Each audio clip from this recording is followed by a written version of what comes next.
दो बातें हैं। एक मंदिर से चलो, घर से चलो, तब एक बात कहना है, और मंदिर में, मंदिर की दहली पर, मंदिर की सीढ़ी पर, मंदिर की चौखट पर, मंदिर के अंदर प्रवेश करो, तब एक बात कहना। दो बातें।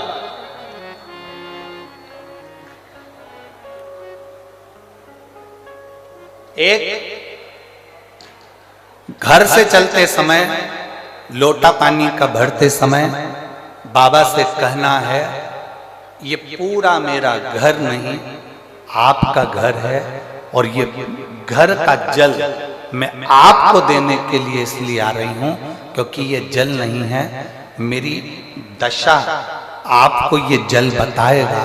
तो ये जल मेरा एड्रेस है, जब आप शाम को घूमने निकलो तो मेरे दरवाजे पर 2 मिनट जरूर रुकना। ये एड्रेस है। एक घर से निकलते समय कहो कि ये मेरा घर नहीं, या आपका है।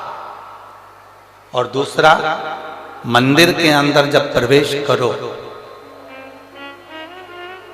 मंदिर की चौखट पर जब पांव रखो, मंदिर के अंदर, मंदिर की दहली पर, मंदिर के दरवाजे में जब प्रवेश करो, तब भगवान भोलेनाथ जी से कहना, मैं जैसा भी हूं और मेरे घर के लोग जैसे भी हैं, सब आपके हैं और आप हमारे हैं, बस इतना याद रखना और कुछ नहीं।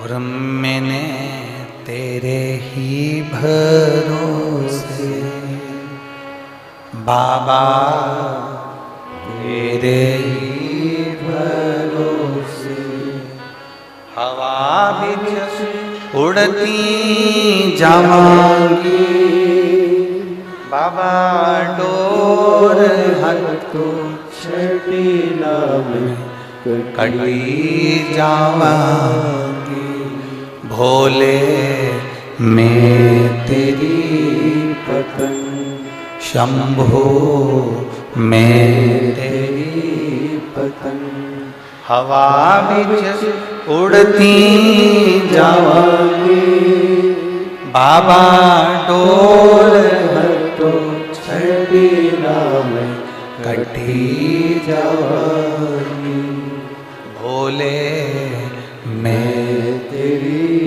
पतंग। दो चीजें स्मरण में।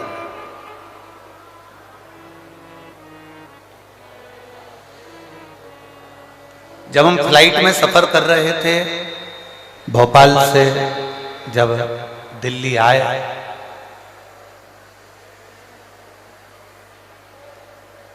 तो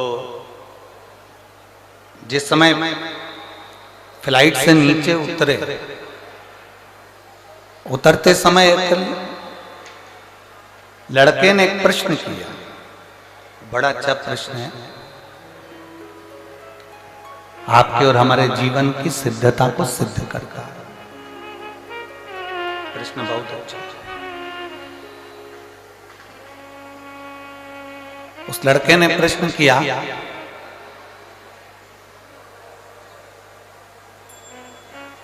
शिव में और शिवलिंग में कितना अंतर है? दिल्ली में कोई विवेक विहार का वो लड़का था जिसने वो प्रश्न किया था, और हमने उस बच्चे से कहा था कि अगर बन सके तो पहले दिन की कथा जरूर सुनना। उस कथा में हम वर्णन करेंगे कि शिव में और शिवलिंग में कितना अंतर है। घर के अंदर भगवान शंकर की मूर्ति नहीं रखा थी, घर के अंदर भगवान शंकर का शिवलिंग रखा था। आप लोगों के घर में क्या है? जम के बोलो जरा। शिवलिंग है। मूर्ति में और शिवलिंग में अंतर क्या है?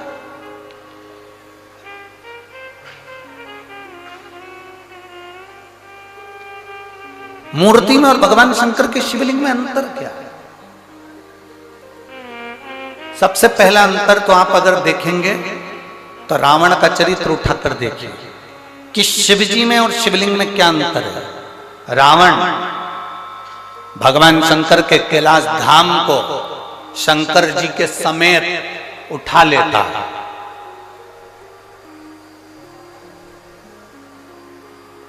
लंकाधिपति रावण, लंकाधिपति लंकेश, शंकर भगवान को कैलाश पर भगवान शिव बैठे हैं और रावण भगवान शंकर को कैलाश के समेत शंकर भगवान को उठा लेता है। बोलो उठाता है कि नहीं उठाता? जम के बोलो जरा, उठाता है ना। रावण भगवान शंकर को कैलाश के समेत उठा लेता है और वही रावण जब शिवलिंग पृथ्वी पर रखा जाता है, रावण अपनी पूरी शक्ति को लगा देता है तो भी शंकर भगवान के शिवलिंग को नहीं उठा पाता है।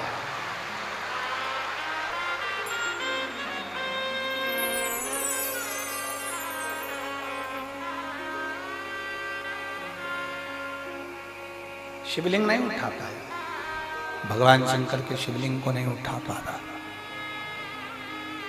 भगवान शंकर के शिवलिंग को नहीं उठा पाया। रावण शिव को उठा लिया,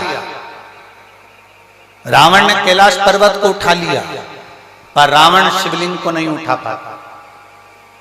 आखिरी में लंकाधिपति रावण हार जाता है और शिवलिंग वहीं पर छोड़कर लंका चले जाता है और वो शिवलिंग वैद्यनाथ जी के रूप में पूजा जाता है।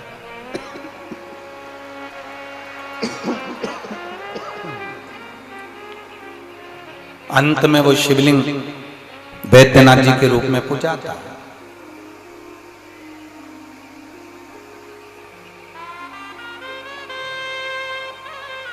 नहीं उठा वो शिवलिंग, उठ नहीं पाया वो शिवलिंग। क्यों? शिव महापुराण की कथा कहती है शंकर जी के स्वरूप में केवल शंकर जी हैं, केवल शंकर जी। शंकर जी के स्वरूप में केवल शंकर जी हैं और शिवलिंग का जो स्वरूप है उसमें केवल शंकर जी नहीं हैं, उसमें गणेश जी भी बैठे हैं, कार्तिकेय जी भी बैठे हैं, अशोक सुंदरी भी बैठी है, पार्वती जी भी हैं, शंकर जी भी हैं, जया, विषहरा, शामली वारी, दौतली, जया, ये सब भगवान शंकर की 5 लड़कियां, भगवान शिव की 5 बेटियां, गणेश, कार्तिकेय, अशोक सुंदरी, देवी और शंकर भगवान की परिधि में जहां जल निकल रहा है उस स्थान पर 33 कोटि देवी देवता। शंकर जी के स्वरूप में केवल शंकर अकेले हैं, पर शंकर जी के शिवलिंग में 33 कोटि देवी देवताओं का बल होता है, इसलिए वो उठ नहीं पाता।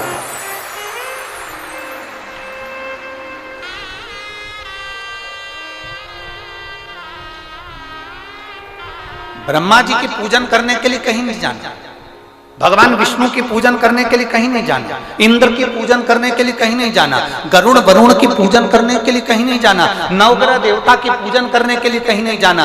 एक एक देवता की कुल देवी, पितृदेव, वास्तुदेव, आहुतदेव, वासुकी देव, ये सारे देवताओं की पूजन करने के लिए कहीं नहीं जाना। केवल एक देवाधिदेव महादेव पर अगर आप 1 लोटा जल समर्पित कर रहे हो तो सारे देवताओं की पूजन एक साथ में हो रही है।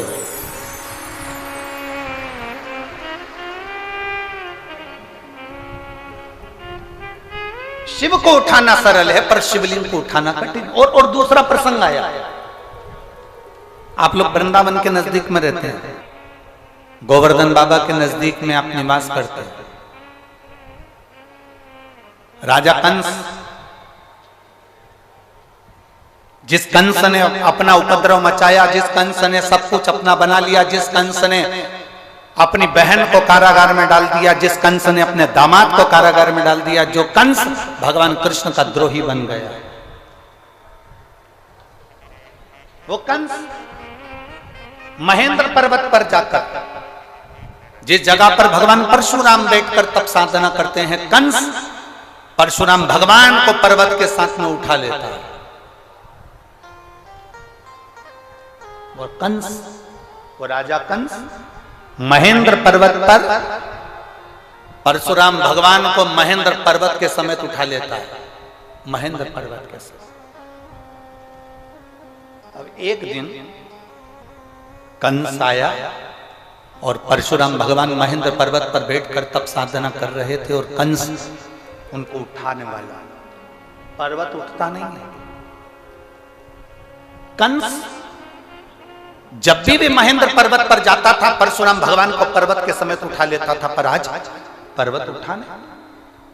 कंस ने एड़ी से चोटी तक का बल लगा लिया पर वो महेंद्र पर्वत नहीं उठा और ना परशुराम भगवान उठे।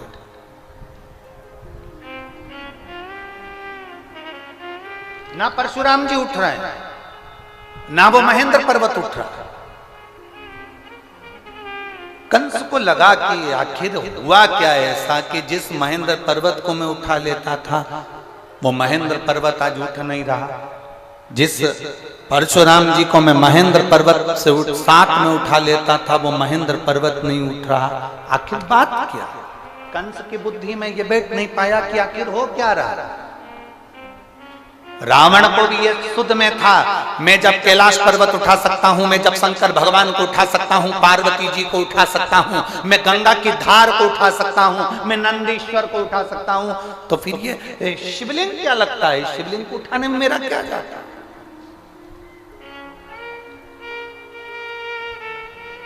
पर्वत को उठाना सरल है, शंकर भगवान को उठाना सरल है, पार्वती जी को उठाना सरल है, नंदी को उठाना सरल है, पर शिवलिंग को उठाना कठिन है क्योंकि इसमें सारे देवताओं का बल और तत्व प्राप्त हो गया है, सब कुछ है। और अकाल मृत्यु वो मरे जो काम करे चंडाल का, काल उसका क्या बिगाड़े जो भक्त हो महा। जो शिव का उपासक है उसको क्या भय? यहां मेरी रेवाड़ी की इतनी सारी जीजियां बैठी हैं, इतने सारे जीजा बैठे हैं, इतनी सारी बेटियां, इतने सारे बेटा बैठे हैं, मेरी माताएं यहाँ पर विराजमान हैं। मैं उनसे पूछना चाहूंगा, कभी आपने किसी भी संत को, साधु को, सन्यासी को, तपस्वी को, देवता को, देवी को शंकर भगवान के स्वरूप की पूजन करते हुए नहीं देखा होगा? आपने जिसको भी देखा होगा शिवलिंग की पूजन करते देखा होगा। आपने किसी देवी देवता को शंकर के स्वरूप की पूजन करते हुए नहीं देखा होगा। आपने देखा होगा तो शिवलिंग की पूजन करते देखा।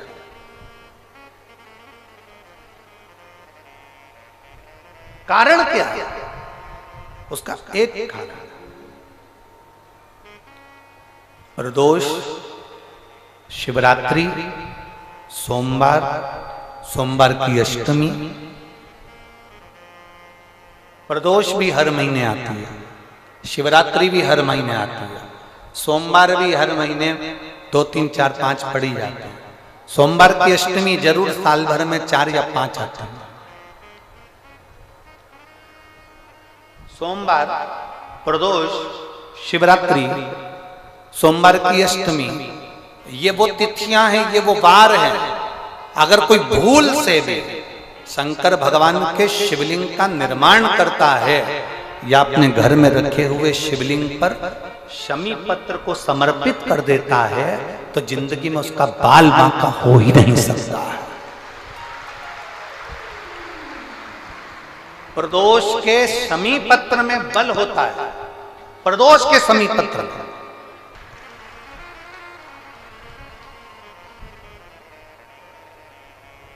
शिव की कृपा कितनी है आप पर, जरा विचार करिए। और जो नहीं आए, कई लोग डर के मारे नहीं आए, भीड़ बहुत है, गाड़ियों का जाम लगा हुआ है चारों तरफ। ये यहाँ देखो, जरा मैं कैमरे वालों से कहूंगा, देखो छाता लगा लगा के, चादर लगा लगा के लोग चारों तरफ धूप में बैठे। और मेरा जीजियों से निवेदन है, जो पंडाल के अंदर पानी बांट रहे हैं या पंडाल के अंदर पानी के पाउच दे रहे हैं, उनसे निवेदन है इनको मत दो, जो धूप में बैठे हुए हैं उनको दीजिए। मेरा इतना सा जो पानी की बोतल बांट रहे हैं, पानी के पाउच बांट रहे हैं, जो शंकर के आए हुए इन भक्तों की सेवा में लगे हुए हैं, उनसे निवेदन है जो धूप में बैठे हैं उनको पानी दीजिए, उनको पानी का पाउच दीजिए, मना नहीं। जो अंदर बैठे हैं इनको कुछ मत दीजिए, इनको भोलेनाथ दे देगा, चिंता न करिएगा। अब बाहर वाले कहेंगे गुरुजी कि हमको भोलेनाथ नहीं देगा। अरे तुमको तो पहले से ही दे रखा है, जब तो धूप में तपा तपा कर तुमको अच्छा करते जा रहा है। सोने को जितने तपाया जाता है ना उतना निखर जाता है। तुम लोग धूप में ज्यादा तप रहे हो ना, चिंता मत करना हो, थोड़ा बहुत शरीर भले काला पड़ जाए पर निखर के नंबर 1।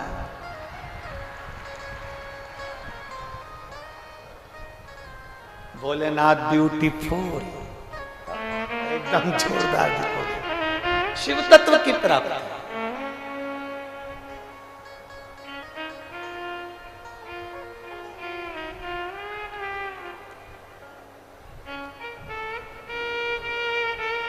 भगवान देवाधिदेव महादेव का चरित्र करा।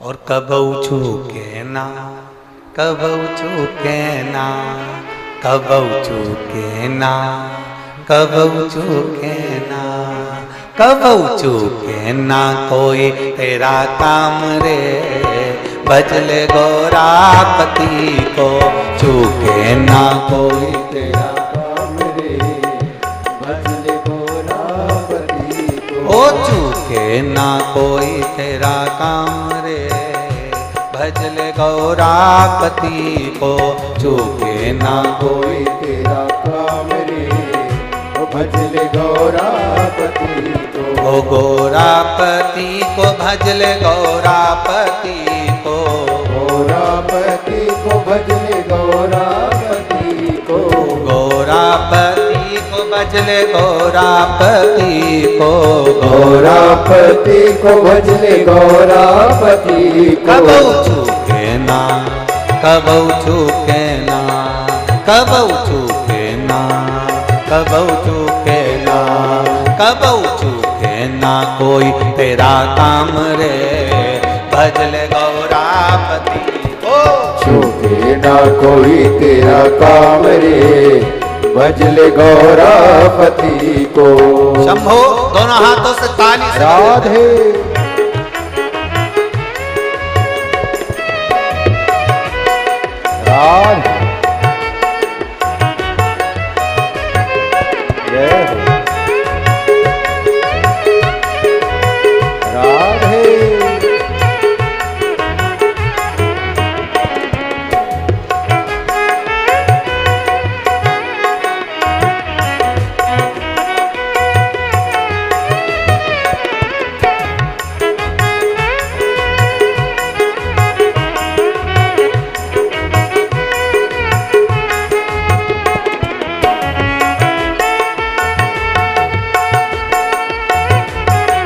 राधे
भजते गौरापति को मेरे रघुवर भी भजते, ओ गौरापति को मेरे रघुवर भी भजते, गौरापति को मेरे रघुवर भी भजते।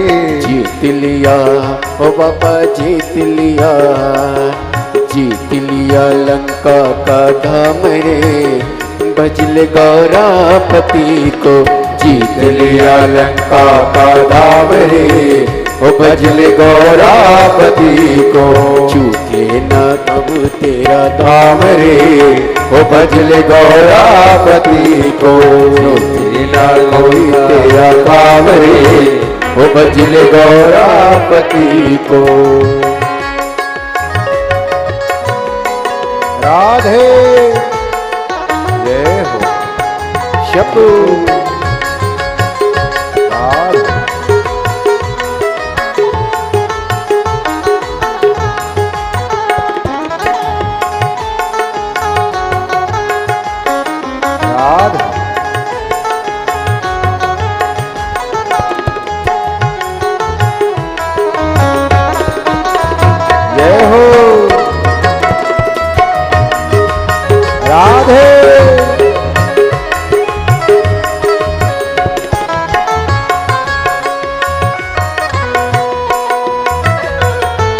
हरि बोल।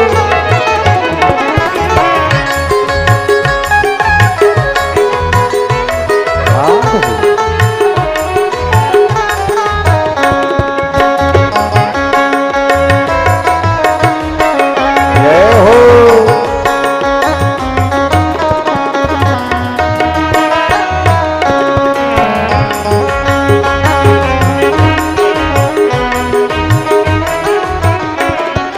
गौरापति को मेरे काना भी भजते, गौरापति को मेरे काना भी भजते, ओ गौरापति को मेरे काना भी भजते, गौरापति को मेरे काना भी भजते, ओ काना भी भजते, काना भी भजते, काना भी भजते, काना भी भजते, गौरापति को मेरे काना भी भजते, गौरापति को मेरे काना भी भजते। ओ मिल गया, हाँ मिल गया, मिल गया द्वारिका धाम रे, भजले गौरापति को, मिल गया द्वारिका का धाम रे, ओ भजले गौरापति को, ना कोई तेरा काम रे, भजले गौरापति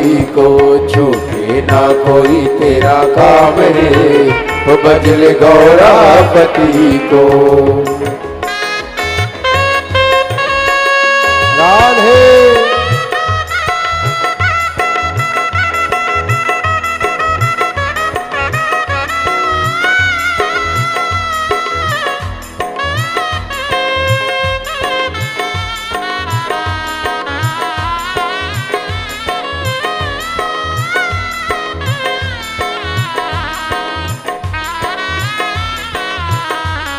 राधे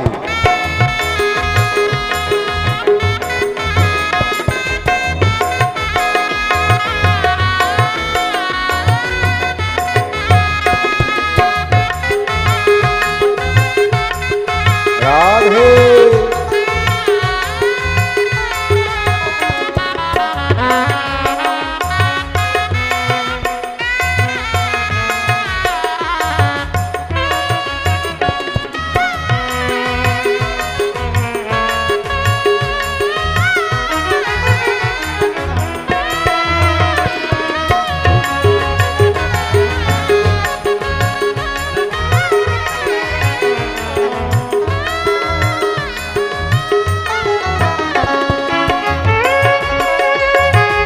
बड़े भाव से दोनों हाथों के साथ शंभू। राधे हरि बोल।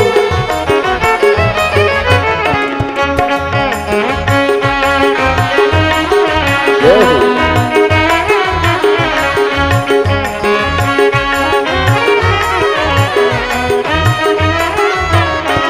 ओ गौरापति को मेरे नारायण भी जगते, गौरापति को मेरे नारायण भी भजते, गौरापति को नारायण भी भजते, गौरापति को नारायण भी भजते। मिल गया, हाँ मिल गया, मिल गया वैकुंठ धाम रे, भजल गौरापति को मिल गया वैकुंठ धाम रे ओ भजल गौरापति को गौरापति को भजले गौरापति को ओ गौरापति को भजले गौरापति को गौरापति को भजले गौरापति को ओ गौरापति को भजले गौरापति को चूके ना अरे चूके ना ओ चूके ना ओ चूके ना अरे चूके ना कोई तेरा काम रे भजले गौरापति को चूके ना कोई तेरा काम रे ओ भजल गौरापति को चूके ना कोई तेरा काम रे भजल गौरापति को चूके ना कोई तेरा काम रे ओ भजल गौरापति को चूके ना कोई तेरा काम रे भजल गौरापति को चूके ना कोई तेरा काम रे भजल गौरापति अरे चूके ना कोई तेरा काम रे भजल गौरापति को चूके ना कोई तेरा काम रे ओ भजल गौरापति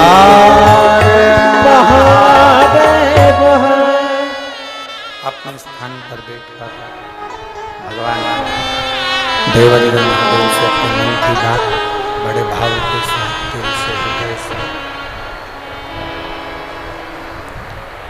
बड़े मन से भाव से चित्त से हृदय के साथ में भगवान देवादिदेव महादेव से अपने मन की बात भाव के साथ में कही। जहाँ जगह मिले वहाँ बैठ के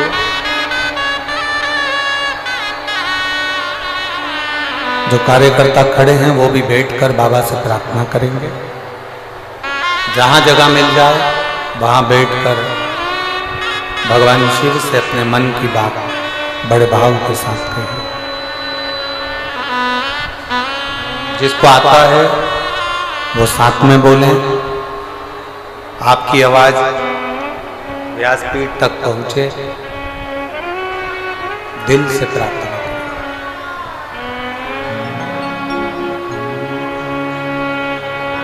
श्री शिवाय नमस्तु श्री शिवाय नमस्तु श्री शिवाय नमस्तु श्री शिवाय नमस्तु श्री शिवाय नमस्तु भोला सब दुख काटो मारा ओ भोला सब दुख काटो मारा शिव शंकर जपो तेरी माला भोले बाबा जपो तेरी माला भोला सब दुख काटो मारा ओ भोला सब दुख काटो मारा देश मंगल मंगल कारी देश मंगल मंगलकारी शमशान वासी हमारा शमशान वासी हमारा भोला सब दुख काटो मारा ओ भोला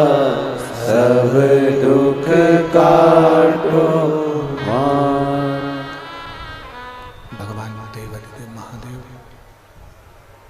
ओगरदानी, त्रिकालदर्शी, कैलाशी, अविनाशी, भगवान शिव जो संपूर्ण विश्व का कल्याण करने वाले हैं।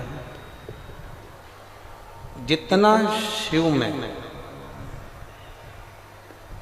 उससे 1000 गुना शिवलिंग में बल की प्राप्ति होती है।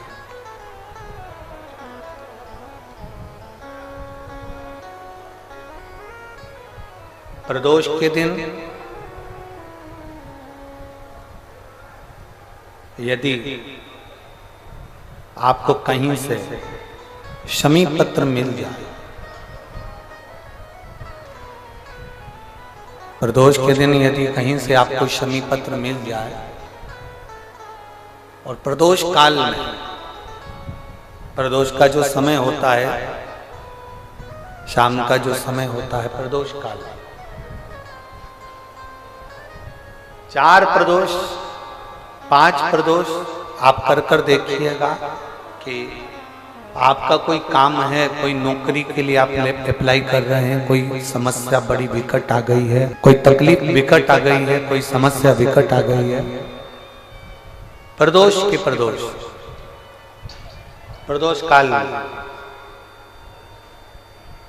अगर एक शमी पत्र भी आप घर के शिवलिंग को, अब ये करने के लिए आपको मंदिर के शिवलिंग नहीं जाना, अपने घर में जो शिवलिंग, चाहे वो स्फटिक का हो, पारद का हो, कंकर शंकर का हो, लकड़ी का हो, जो शिवलिंग तुम्हारे घर में, कांच का हो, चाहे वो नर्मदा के कंकर का हो, नर्मदेश्वर हो, पाषाण का हो, जो शिवलिंग, चांदी का हो, सोने का हो, तांबे का हो, पीतल का हो, जो शिवलिंग तुम्हारे, एक शमी पत्र यदि आप भगवान शंकर के शिवलिंग पर समर्पित कर रहे हो और उस शमी पत्र को उठाकर रात्रि को 9:15 की जो एक मुहूर्त होता है, एक समय होता है, जिस समय पर हम अपने मन की बात भगवान शंकर को कहते हैं, पूर्व में भी इसका वर्णन हम कर चुके हैं कथाओं में। उस 9:15 पर वो शमी पत्र को उठाकर एक कागज में, एक कटोरी में उसको रखते थे। 4 या 5 प्रदोष के उस शमी पत्र को अपने पास में रखिए और जिस कार्य के लिए जा रहे हो उसको जेब में ऊपर के भाग में उसको रखकर लेकर जाइए, आपका वो कार्य सफल होकर ही रहेगा, वो रुक नहीं सकता। शमी पत्र में इतना बल होता है, प्रदोष का जो शमी पत्र होता है वो बड़ा बलवान होता है, बड़ा एक पत्र है।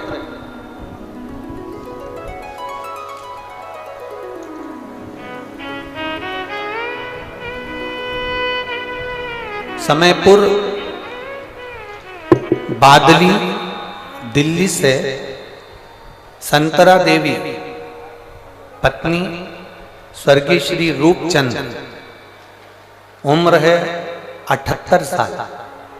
कहीं बैठी हो तो हाथ हिला सकती हैं, अगर कहीं बैठी हो तो हाथ हिला सकती हैं। समयपुर बादली दिल्ली से संतरा देवी पत्नी स्वर्गीय श्री रूपचंद, उम्र है इनकी 78 साल, 78। मेरा मोबाइल नंबर ये है, कहीं बैठी हो तो हाथ हिलाइए, हाथ हिलाओ एक बार, अभी भी नहीं दिख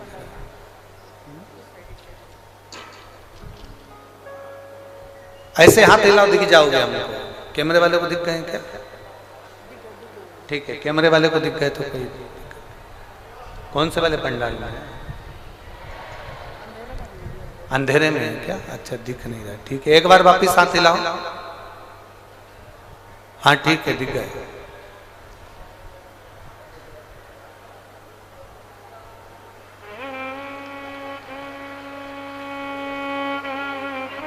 वापिस हाथ हिलाओ एक बार।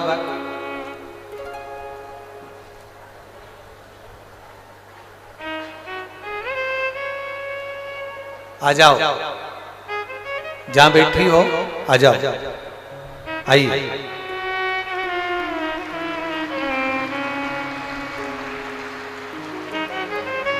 मेरे गर्भाशय में पिछले 11 साल से गठान है। आप इसको, जो ये पत्र है, इसको एलईडी पर अच्छा, आस्था चैनल पर आप इस पत्र को पढ़ सकते हैं।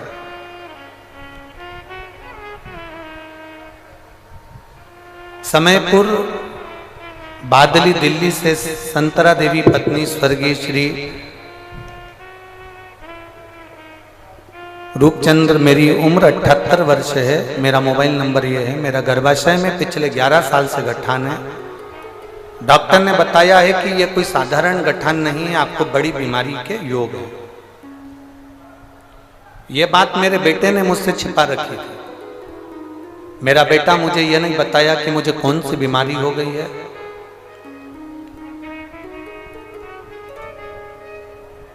मुझे यह बताया नहीं गया।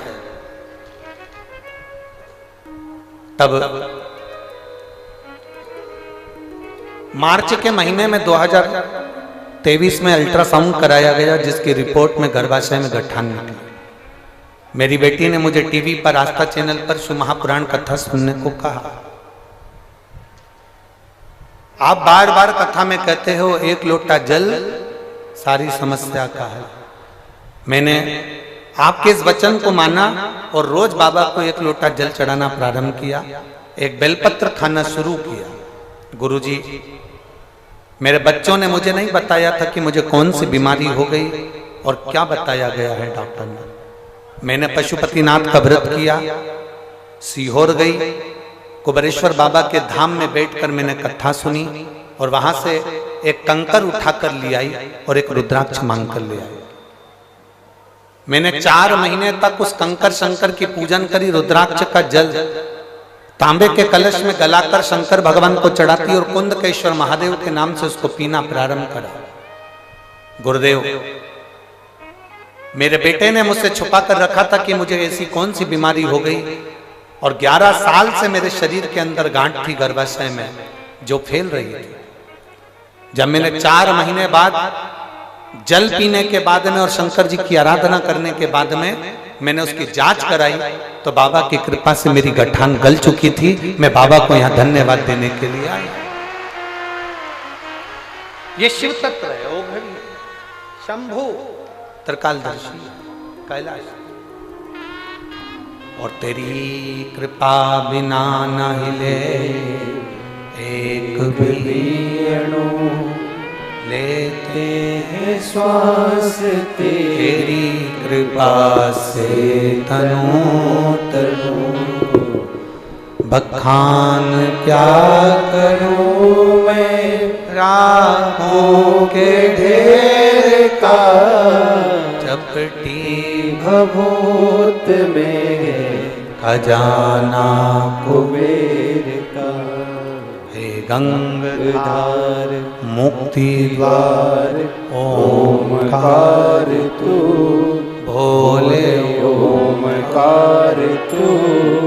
आयु शरण तिहारी शंभु तार तार तू। शिव तत्व कर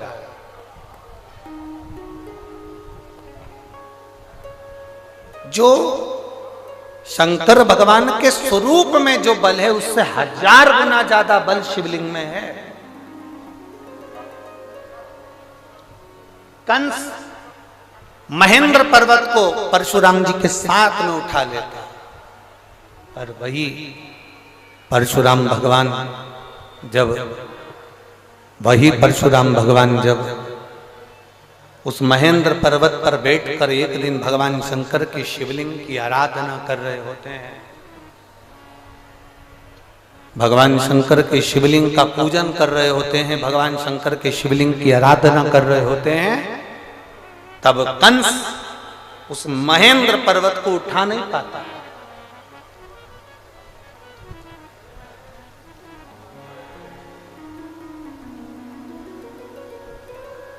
कंस नहीं उठा पाया। बहुत प्रयास करा कंस।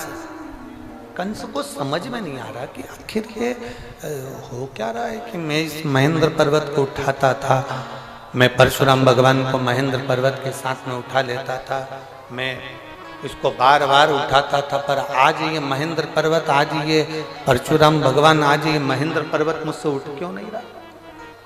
कंस की चित्तवृत्ति में ये बात नहीं बैठ पा रही।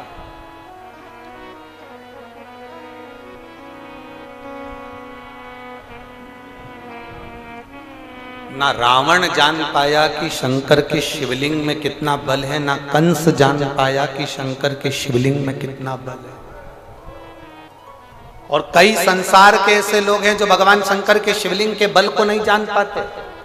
जो शंकर भगवान के शिवलिंग के जल पर, शंकर जी पे चढ़े हुए एक लोटे जल को जो पहचान गया, शिव जी पे चढ़ी हुई एक बेलपत्री को खाने से क्या क्या फल मिल सकता है, जल पीने से क्या मिल सकता है, उस जल को केवल अपने दरवाजे पर छींटने से क्या बल मिल सकता है, शमी पत्र का क्या बल हो सकता है, जो जान गया वो अपने जीवन में एक आनंद की अनुभूति करके। एक पत्र है, देखिए,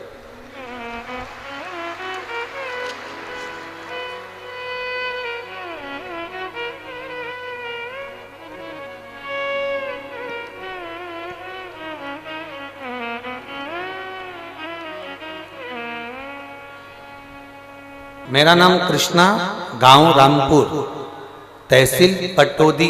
पटोदी है, ठीक है। रामपुर तहसील पटोदी की निवासी हूं। कहीं बैठी हो तो हाथ हिला सकती हैं। अगर कहीं बैठी हो तो अपने दोनों हाथ ऐसे हिला सकती हैं। मेरा नाम कृष्णा है, गांव रामपुर, तहसील पटोदी की निवासी हूं। कहीं बैठी हूं, दिख गई क्या? हाथ हिला दो एक बार ऐसा। कौन सी? हाँ, एक बार हाथ हिलाइए वापिस। एक तो इतना भीड़ है कि कोई दिख ही नहीं रहा है हमको। तो चैनल वाले आप कैमरे से कैच कर लो। इतना भीड़, पहले दिन आ गए तुम लोग, गजब कर रहे हो।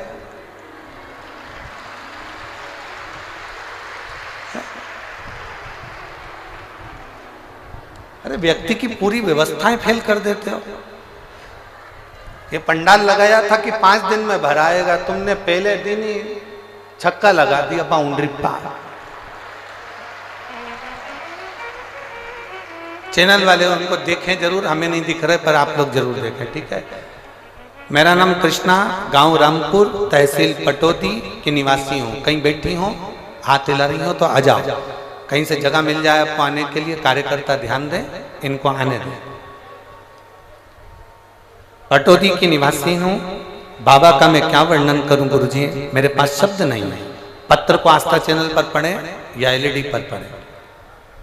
फरवरी 2021 में मेरी बेटी की शादी थी। शादी से करीब 20 दिन पहले मेरे गले में दर्द हुआ। पास के हॉस्पिटल में एसजीटी में दिखाया तो डॉक्टरों ने बताया कि मुझे गले में 3rd स्टेज का कैंसर हो गया। मेरे गले में 3rd स्टेज का कैंसर हो गया। 20 दिन बाद बेटियों की शादी, घर में बहुत परेशानी आ गई और मेरे गले में हो गया कैंसर। जैसे तैसे करके बेटी की शादी तो कर दी गुरुदेव। बाद में मेरी बड़ी बेटी मुझे गले लगाकर रोने लगी, मम्मी तुम्हें कैंसर हो गया है और कैंसर भी 3rd स्टेज का है। मम्मी चलो तुमको जयपुर ले चलती हूँ और जयपुर में डॉक्टर को दिखा देती हूँ। मुझे जयपुर लेकर गए। वहां पर एपेक्स हॉस्पिटल में मेरा इलाज चालू हुआ। 2 महीने तक मैं एपेक्स हॉस्पिटल में भर्ती रही और मेरा इलाज चला। 2 महीने एडमिट रहने पर एपेक्स हॉस्पिटल के डॉक्टर ने कह दिया कि कैंसर बहुत ज्यादा संख्या में पूरे शरीर में फैल चुका है, तुम्हारा बचना मुश्किल है। यह कैंसर गले के माध्यम से पूरे शरीर में हो गया। डॉक्टर ने मेरी बेटी से कह दिया कि तुम्हारी माताजी को तुम घर ले जाओ और उनकी सेवा करो, क्योंकि कैंसर 3rd स्टेज का है और पूरे शरीर में फैल चुका है। तब हम लोग, मेरी बेटी मुझे घर लेकर आ गई। पड़ोस में किसी ने मेरे बेटे को बताया कि आस्था चैनल पर कथा आती है। बेटे ने उस दिन आस्था चैनल कथा में खोल दिया और मैंने कथा सुनी और मेरे बच्चों ने मंदिर जाना प्रारंभ करा। हमने पहली बार मेरे बच्चों ने शंकर जी के मंदिर पर पांव रखा। गुरुदेव, कभी शिव के मंदिर नहीं गए थे। शंकर जी के मंदिर गए, जल चढ़ाया, जल को लेकर आए, बेलपत्र चढ़ाई, बेलपत्र को लेकर आए। डॉक्टर ने तो जवाब दे दिया, 3rd स्टेज का कैंसर बताकर कह दिया कि इनकी सेवा करो, इसका कोई तोड़ नहीं। हम बेलपत्र खाने लगे, जल पीने लगे। मेरे शरीर में थोड़ा थोड़ा मुझे आराम लगने लगा। जिस गले में से मैं कुछ खा पी नहीं सकती थी, केवल शंकर जी का जल पीती और बेलपत्र खाती। धीरे धीरे मेरे शरीर में आराम लगा तो मैं खुद मंदिर तक जाने लगी और मंदिर में जाकर बाबा को जल चढ़ाकर उस जल को पीने लगी। गुरुदेव, आपकी कथा नहीं, शंकर की वाणी है। हमको लगता है आप नहीं बाँचते, स्वयं कैलाशपति आकर कथा बाँचता है। गुरुदेव, हम 20 दिन तक शंकर पर चढ़ा हुआ जल पिए और 20 दिन तक बेलपत्र खाकर जब मेरे शरीर को थोड़ा सा अच्छा लगा तो हम चेकअप कराने वापिस जयपुर चले गए। हम जब जयपुर में वापिस पहुंचे तो जयपुर के हॉस्पिटल में जब हमने चेकअप करवाया तो डॉक्टर बोले, समझ में नहीं आ रहा है कि आपकी माता को 3rd स्टेज का कैंसर है, उसके बाद भी इनका कैंसर धीरे धीरे ठीक कैसे हो रहा है? ये भूतो ना भविष्यते, ये कभी नहीं हो सकता। डॉक्टर ने कहा, आप कहाँ की दवाई खा रहे हो? डॉक्टर हमसे पूछा, जयपुर का कौन सी जगह की दवाई खा रहे हो? तब मेरा बेटा बोला, दवाई नहीं खा रहे, शंकर जी के मंदिर मेरी मम्मी जाती हैं, जल चढ़ाती हैं, वो पीती हैं, बेलपत्र खाती हैं। गुरुदेव, कथा में आपने कह दिया कि पंडाल में बैठकर जो कथा सुनता है, कथा के पंडाल में बैठकर जो कथा सुनता है, देवाधिदेव महादेव उसके मन की मुराद पूरी करते हैं। अलवर में आपकी कथा होने वाली थी। मैंने अपने बेटे से कहा, मेरा कैंसर ठीक नहीं हो रहा, और सीवर वाला महाराज कहता है पंडाल में बैठकर जो मांगो वो मिलता है। पंडाल में जहां बैठो वहां की जो मिट्टी होती है वो भगवान शंकर के कैलाश धाम की मिट्टी होती है, 12 ज्योतिर्लिंग की मिट्टी होती है। मुझे अलवर की कथा सुनने दे, वहां की मिट्टी को मैं अपने गले में लगाऊंगी और अपने शरीर में लगाऊंगी तो जरूर ठीक होंगी। मुझे अलवर जाने दे। बेटे ने मुझे अलवर जाने से मना करा, पर मैं मानी नहीं। तब मैंने अपनी बेटियों से कहा, बेटियों ने मुझे अलवर जाने को हाँ भर दी। अलवर की कथा में मैं बैठकर भगवान शंकर की कथा सुनने लगी। आप कहते हो पंडाल में बैठकर जो मांगो वो मिलता है। मैं अलवर की कथा में बैठकर मांगने लगी। रोज आरती होती, आरती के बाद मिट्टी को अपने गले में और शरीर पर लगा लेती। गुरुदेव, बाबा का मैं क्या वर्णन करूं। 9 मार्च 2024 को बाबा पर जल चढ़ाकर, 9 मार्च 2024 मैं 9 मार्च को अपने बच्चों को लेकर हॉस्पिटल पहुंच गई जयपुर के, और जांच कराई तो मालूम पड़ा कि मेरा कैंसर पूरा समाप्त हो गया था। इसलिए मैं पंडाल में बैठकर कथा सुनने के लिए। गुरुदेव, डॉक्टर भी आश्चर्य में है कि ये गले का कैंसर किसी हालत में समाप्त नहीं हो सकता, पर सारी रिपोर्ट नील आई है, पूरी रिपोर्ट नॉर्मल आई है और मेरा कैंसर पूरा समाप्त हो गया। माता जी ने एक लाइन बहुत अच्छी लिखी है, करता करे ना कर सके शिव करे सो होए, 3 लोक नो खंड में मेरा महादेव जैसा न कोई। ये शिव तत्व की प्राप्ति। कहीं बैठी हो तो आ सकती है। भगवान शंकर की उदारता, शिव तत्व की प्राप्ति।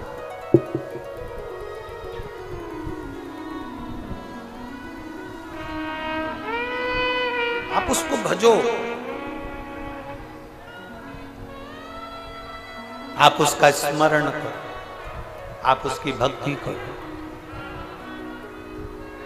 जितना मेरे महादेव के स्वरूप में बल है, शिव महापुराण की कथा कहती है उससे 4 गुना क्या 1000 गुना बल मेरे देवाधिदेव महादेव के शिवलिंग में होता है, जिस पर जल चढ़ाकर पीने से भी रोग का निवारण 1000 गुना।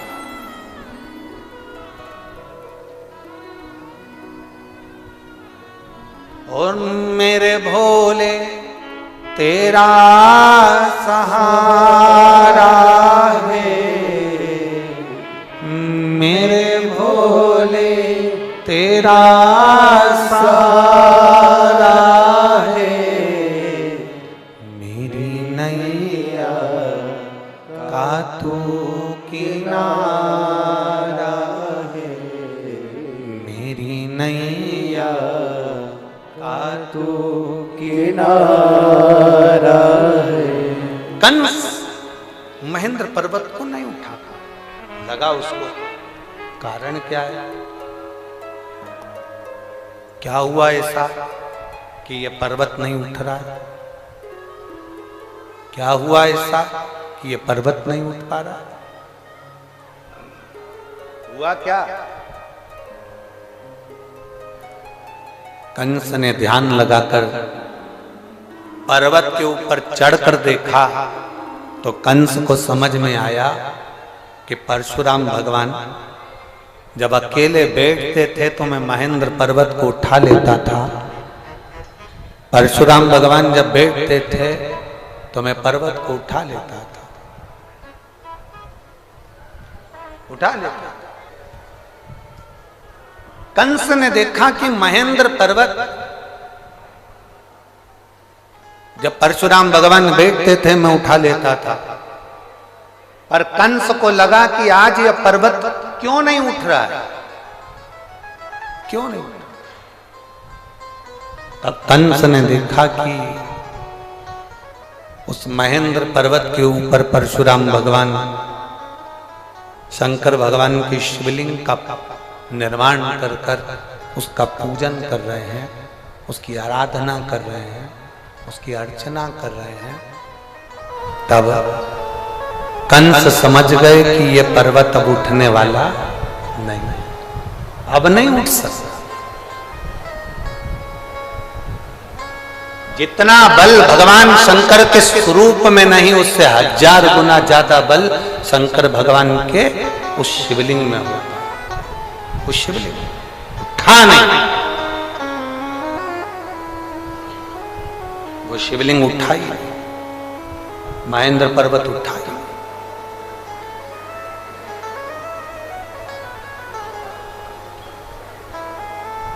आप सबके मन में, चित्त में, बुद्धि में ये बिठा कर रखो, आपकी चित्त वृत्ति में ये बात बिठा कर रखना कि जिसके घर में शंकर भगवान का शिवलिंग होता है, जिसके घर में भगवान शंकर का एक शिवलिंग विराजमान है, चाहे वो कैसा भी शिवलिंग है, और उस पर अगर रोज प्रतिदिन जल चढ़ रहा है, अगर शिवलिंग पर जल चढ़े ना चढ़े फिर भी वो घर के अंदर अगर विराजमान है, तो ये मानकर चलना कि तुम्हारे घर में कोई बड़ी बीमारी प्रवेश नहीं करेगी, वो तुम्हें बचा कर रखेगी। बोल बम का नारा है, इतना धीमा बोलोगे तो कल्याण तुम्हारा है। जरा जम के बोलो, बोल बम का नारा है, सारी समस्या का हल। आप अगर शंकर की आराधना में लगे हो, शिवलिंग यदि आपके घर में विराजमान है तो वो बल देता ही है, वो प्रदान करता है।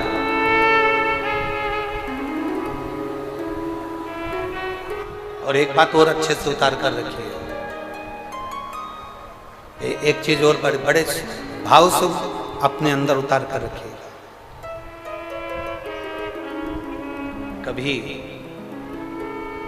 कभी अगर मौका मिल जाए, कभी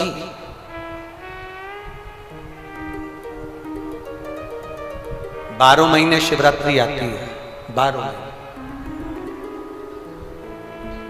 बहुत बड़ी बीमारी अगर डॉक्टर बता दिया है कि कैंसर जैसा रोग है या थायराइड है या एक उसी को देखो, इसी बात को एक माँ ने लिखा, इसी बात को।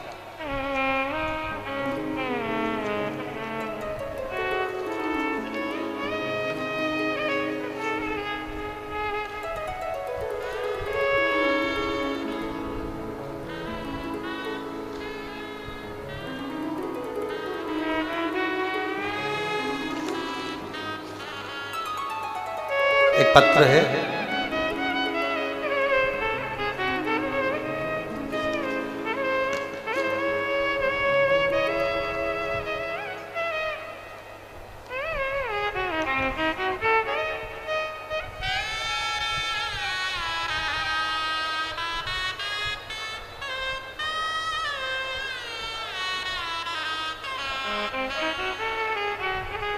एक पत्र यहाँ रखा है, हम ढूंढेंगे वो, अगर यहाँ कोई बैठा हो तो वो पत्र में उन्होंने लिखा था।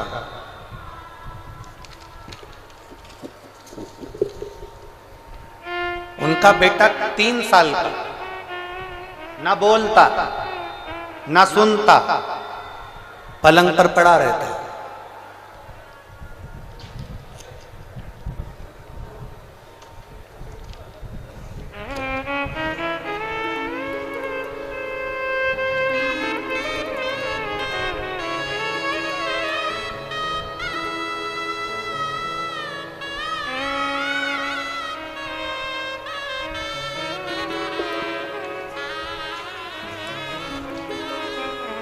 जिसने पत्र लिखा था, अगर वो बैठे हों तो हाथ हिला सकते हैं, पत्र ढूंढना पड़ेगा।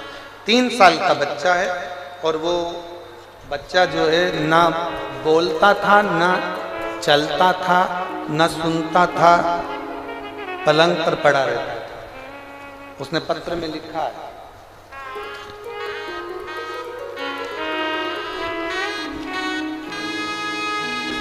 कि शिवजी के शिवलिंग पर चढ़े हुए जल को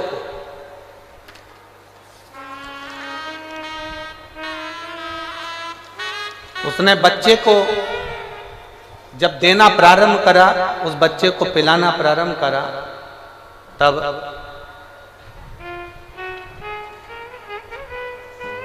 बच्चे ने सुनना भी प्रारंभ करा। कहीं बैठी हैं क्या? कहाँ बैठी हैं? हाथ हिलाओ जरा।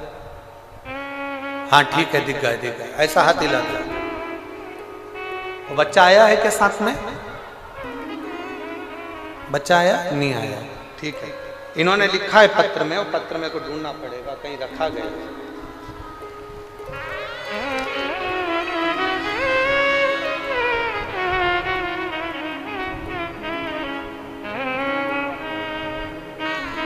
ये रहा पत्र।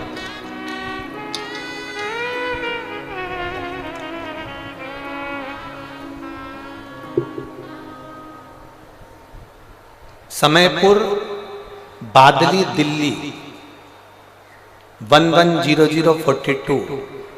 नाम कैलाश देवी, मोबाइल नंबर ये है। हाथ हिला दो एक बार। श्री शिवाय नमस्तुभ्यं।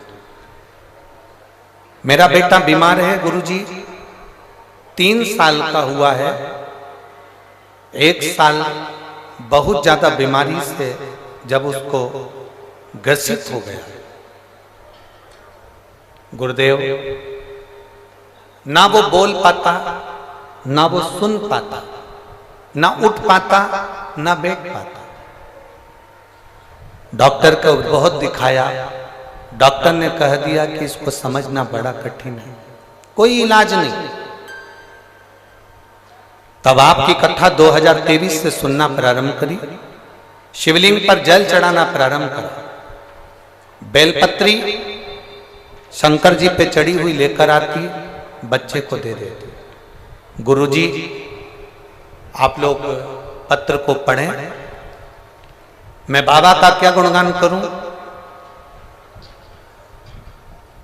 जब वो रोता था तो उसके मुंह से आवाज नहीं निकलती थी, सुन नहीं पाता था।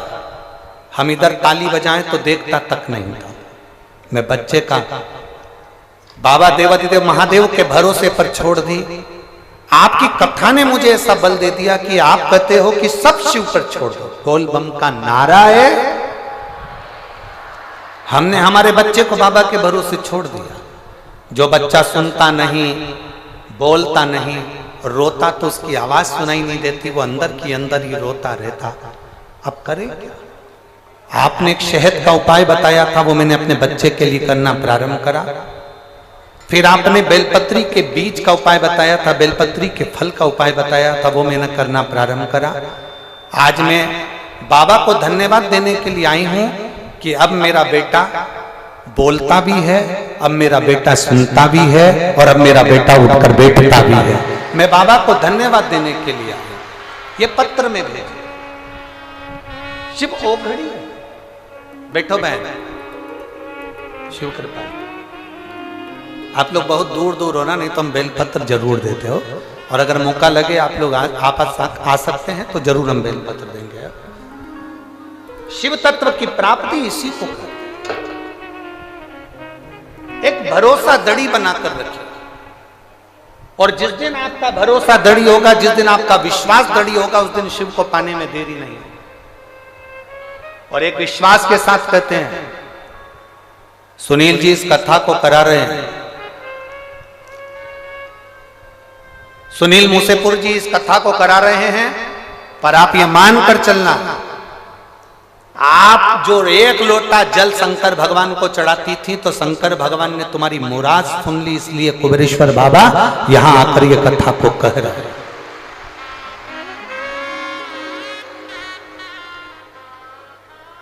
और जहां जगह मिल जाए, 5 दिन की कथा है, जहां तुमको जगह मिल जाए वहां बैठकर दिल से ऐसी प्रार्थना करना, ऐसी प्रार्थना करना। आप अगर कर्म की चाबी घुमाते रहोगे, आप कर्म करते रहोगे, तो एक ना एक दिन भाग्य की चाबी तो मेरा महादेव घुमा कर ही रहेगा, ये निश्चित है। जैसे बैंक के लॉकर में 2 चाबी होती है, एक चाबी आपके पास है, एक चाबी मैनेजर के पास है। आप अपनी चाबी को घुमाते जाओ, घुमाते जाओ, घुमाते जाओ, मैनेजर आएगा, चाबी घुमाएगा, लॉकर खुल जाएगा। उसी तरह हमारे को अपना कर्म करना है, कर्म से पीछे नहीं हटना। मेरा बेटियों से भी निवेदन है, आप अगर विद्या अध्ययन कर रही हो, अपना काम कर रही हो, अपना कर्म कर रही हो, तो मेरी बेटियों से निवेदन है, चाहे कितना भी कोई कितना भी रंग ढंग दिखाए, चाहे कोई कितना भी रूप रंग दिखाए, चाहे कोई कितना भी अपनी बॉडी शॉडी दिखाए, मेरा पढ़ने वाली बेटियों से निवेदन है, तुम अपने कर्म को करते रहना, इनकी ओर ध्यान मत देना, नहीं तो मालूम पड़े आड़े टेढ़े के चक्कर में फंस जाओगी और जिंदगी नरक कर बैठोगी। अपने कर्म की चाबी को घुमाते रहो, अपनी विद्या अध्ययन करते रहो।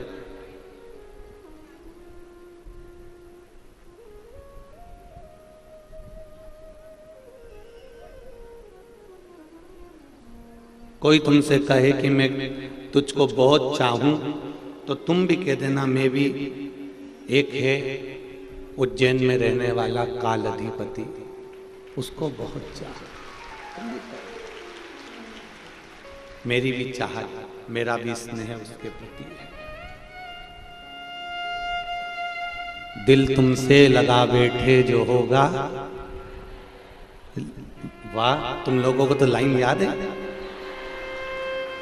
गजब, इतने अच्छे, इतनी बढ़िया बढ़िया तुम लोग। रात्रि को भी मैंने देखा, किसी ने वीडियो भेजा था, क्या जोरदार जोरदार भजन हमारे आशीष जी दिखा रहे थे। हम तो खैर मोबाइल नहीं चलाते ना के बराबर, परंतु आशीष जी दिखा रहे थे कि क्या जोरदार जोरदार माताएं भजन गा रही थी, क्या जोरदार नाच रही, खूब आनंद ले रहे हैं, एंजॉय कर रहे हैं, भगवान की अविरल भक्ति को धारण कर रहे हैं। तो सत्य है, तुम लोग जब यहाँ से चली जाओ ना, और इतना अच्छा अच्छा भजन गा के जब जाओ, तो घर पे जाके थोड़ा राइनोन से नजर उतरवा ले, इतना जोरदार जोरदार भजन गाते हो। दिल तुमसे लगा बैठे जो होगा, देखा जाएगा, तुम्हें अपना बना बैठे जो होगा, देखा जाएगा। एक बार मेरे देव अधिदेव महादेव को जब हमने अपना बना लिया, एक बार जब हमने शंकर को अपना बना लिया, एक बार मेरे शिव को जब हमने अपना बना लिया, तो अपने जीवन की जितनी भी दुख है, तकलीफ है, कष्ट है, रोग है, बीमारी है, जीवन की जितनी भी उलझने हैं, वो सब महादेव की रहेगी, अपनी नहीं रहेगी, अपनी नहीं है।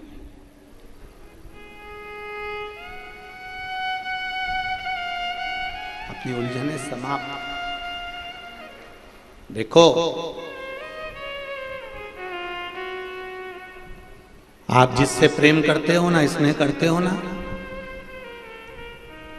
तो आपके मोबाइल का बैलेंस भी वही डलवाता है।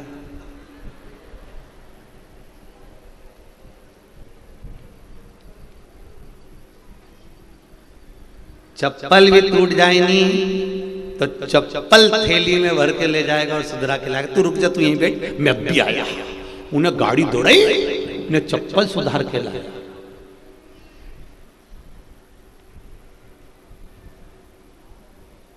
घड़ी खराब हो गई तो फिर वो घड़ी वाली की दुकान पे ले गया। मोबाइल कहीं घूम गया तो उसने 50,000 का मोबाइल दिला दिया।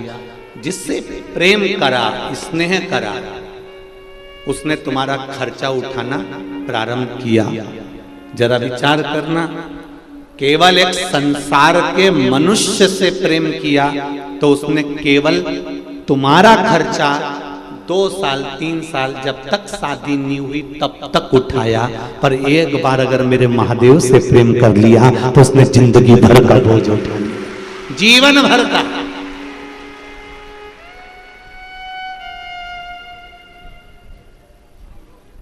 हम उसके भरोसे पर जी।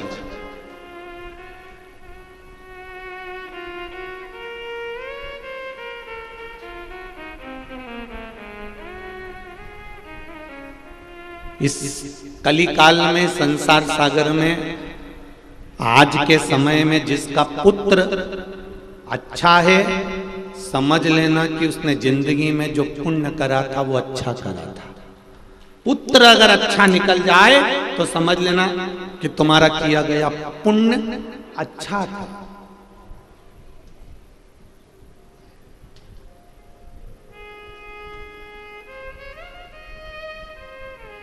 नहीं तो आज के जमाने में घर के बुढ़े, घर के बुजुर्ग चलते हैं वॉकर लेकर और घर के पुत्र चलते हैं कुत्ते की सांकल लेकर।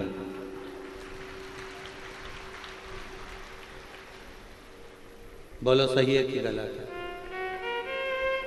नहीं, अगर किसी को काली मिर्ची लगे तो उसमें कोई दिक्कत वाली बात नहीं हो, पर समझना है हमको, उस बात को अपने स्मरण में रखना है हमको, बहुत सावधानी से विचार करना।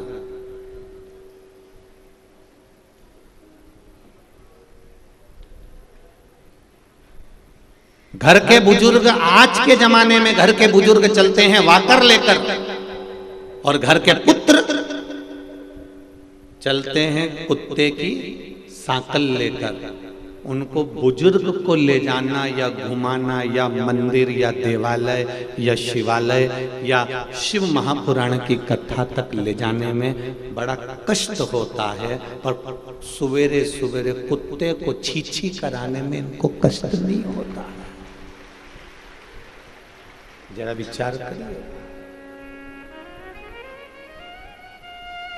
अपने विचार में लाइएगा जरा इस बात को। कहां भाग्य है, कहां किस्मत है। भगवान ने यह मनुष्य का शरीर भगवान के भजन के लिए दिया है, स्मरण के लिए दिया है।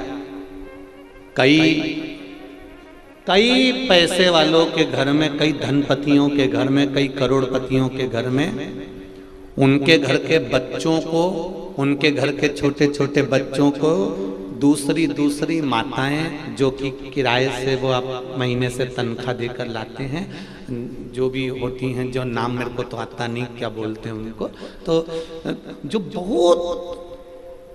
बहुत धन है जिनके पास में, उनके घर के बच्चों को दूसरी माताएं संभालती हैं। उनके घर के बच्चों को दूसरे संभालते हैं। और ये जो घर के बच्चों को नहीं संभालते, घर में जो कुत्ता होता है ना,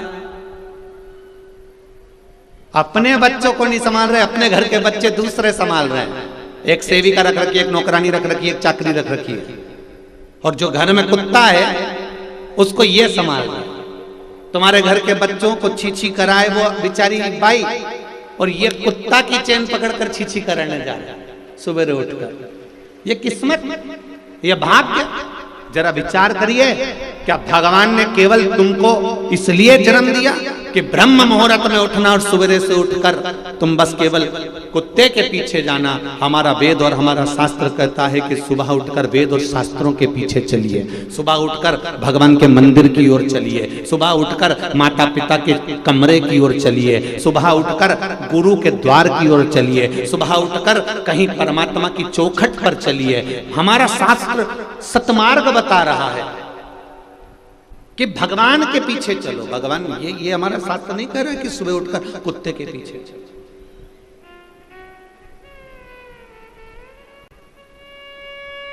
अगर तुम्हारा पुत्र अच्छा है, तुम्हारा बेटा अच्छा है, तो समझ लेना कि तुम्हारा पुण्य अच्छा था। तुमने जो पुण्य करा, तुमने जो दान करा, तुमने जो सत्कर्म करा, जो तुमने भजन करा, जो तुमने कीर्तन करा, वो श्रेष्ठ था। उसमें कोई छल नहीं, कोई कपट नहीं, कोई बेईमानी नहीं थी। पुण्य श्रेष्ठ है।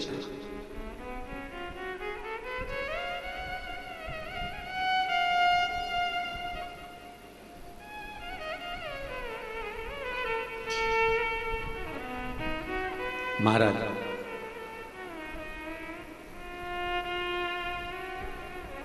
कान में कुंडल पहनो मना नहीं है, पर कान नहीं कटना चाहिए।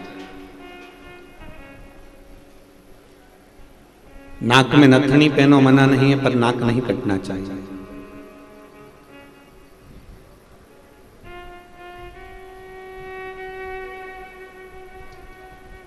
संसार में खूब दिल से रहो, परिवार में खूब खुश होकर रहो, पर निवेदन है भजन नहीं छूटना चाहिए। अगर भजन छूट गया तो रहो संसार सागर में, खूब अलमस्त होकर रहो। जितने खुश होकर रह सकते हो उतने खुश होकर रहिए, जितनी अलमस्ती से रह सकते हो उतनी अलमस्ती से रहिए। ये मानव का शरीर केवल रोने के लिए नहीं मिला है या बोझा ढोने के लिए नहीं मिला है। ये मानव का शरीर भगवान का भजन करने के लिए, स्मरण करने के लिए मिला है। इसको सतमार्ग की ओर लेकर चलो।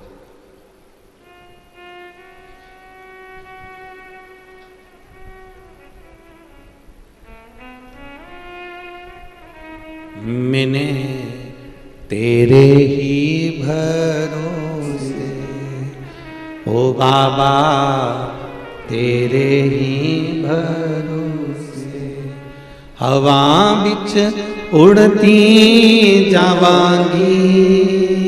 बाबा डोर हथो छड़ी में कटी जावांगी। भोले मैं तेरी पतंग, सतगुरु मैं तेरी पतंग, हवा बिच उड़ती जावांगी। बाबा डोर हथो छड़ी ना मैं कटी जावांगी। भोले मैं तेरी पतंग। हमारा जीवन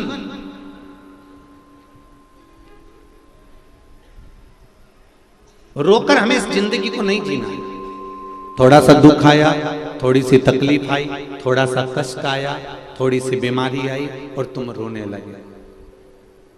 कई लोग कोरोना महामारी में चले गए, जवान की जवान चले गए। उनकी पत्नियों ने, उनके घर के बच्चों ने भगवान को पोटली में बांधकर उठा के अलमारी पे रख दिया। हमने पूछा क्यों, किस लिए? तुमने ये भगवान को बांधकर अलमारी के ऊपर क्यों रख दिया? मेरा तो विश्वास उठ गया भगवान पे से।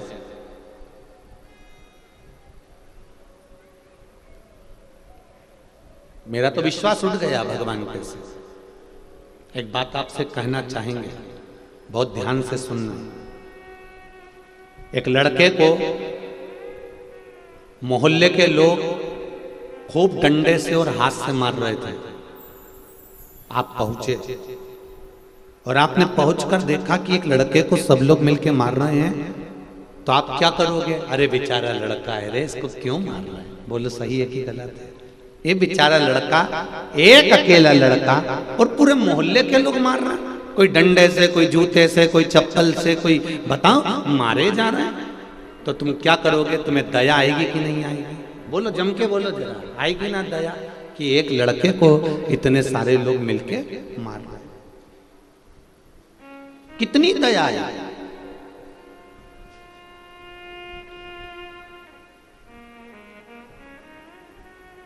तुम्हारी आंख में आंसू भी आ जाएंगे कि एक लड़के को इतने सारे लोग मिलके मार रहे हैं। पर थोड़ी देर खड़े रहने के बाद जरा दिमाग लगाना कि इतने सारे लोग इस लड़के को मार रहे हैं तो ये बेवकूफ है कि पगले हैं जो इतने सारे लोग मिलके इसको मार रहे हैं? थोड़ी देर खड़े होकर तब पूछो, क्यों भैया इसको क्यों मार रहे हो? तब कोई बताएगा एक छोटी सी कन्या के साथ में, छोटी सी बच्ची के साथ में, 3 वर्ष की बेटी, और उसके साथ इसने गलत कृत्य कर दिया। अब तुम क्या करोगी? तुम भी पांव में से चप्पल निकाल के और 2-4 दोगी कि नहीं दोगी? अरे बोलो तो जम के कि एक छोटी सी कन्या के साथ में, छोटी सी बच्ची के साथ में गलत कर्म कर रहा, तुमने उठाया और तुमने भी मारना चालू कर दिया। अर्थात हम आदि फिल्म देख पाते हैं और आधी फिल्म में हमको दया आ जाती है। कोई कोरोना में मर गया, आपने भगवान को भरा, अलमारी के ऊपर रख दिया, मेरा विश्वास उठ गया, मैं भगवान को नहीं मानती, मैं परमात्मा को नहीं मानती। बताओ, बेचारे भगवान ने मेरे पिताजी को मार दिया, बताओ भगवान ने ऐसा कर दिया, मेरे पति को मार दिया। परमात्मा कभी किसी को नहीं मारता। शिव महापुराण की कथा कहती है ये तो पूर्व के कर्म का भोग भोगने के लिए मनुष्य की देह मिली है। कब किसको कैसे जाना है यह परमात्मा जानता है। हम आदि फिल्म में दुख व्यक्त कर रहे हैं। हम तो बस जाके खड़े हुए और हमें लड़के पर दया आ गई, इसको बताओ क्यों मार रहे हैं। उसी तरह हमको दया आ गई, मेरा पति चले गया, मेरा पिता चले गया, मेरा भाई चले गया, मेरा कुटुंब भी चले गया, भगवान ने ऐसा कर दिया, मैंने तो भगवान की इतनी पूजन करी थी, मैंने तो इतनी आराधना करी थी। तुमने सब कुछ करा पर तुम आधी फिल्म देख रहे हो। तुम्हें इससे पहले का नहीं मालूम कि इसके पहले जो जन्म हुआ था उस जन्म में इसने क्या करा था, ये तुमको नहीं है अंदाजा। उस कर्म के कारण मनुष्य को भोगना है और भोगने के बाद परमात्मा के द्वार जाना है। जन्म, मरण और परण, ये 3 मेरे महादेव के हाथ में हैं। कब किसको प्राण लेना है, कब किसको प्राण देना है और कब किसका विवाह करवाना है, ये महादेव जानते हैं। हमें इसका अंदाजा नहीं रहता। हम तो दुख मनाते हैं, पिताजी चले गए, हमें दुख मनाना पड़ता है कि पति चले गए, हमें दुख मनाना पड़ता है कि पत्नी चली गई, हमें दुख मनाना पड़ता है कि ये चले गया, हमें दुख मनाना पड़ रहा है कि ये चले गया। पर हमें अंदाजा नहीं है कि पूर्व का कर्म का भोग इसने भोगा है और कर्म का भोग भोगने के बाद ये गया।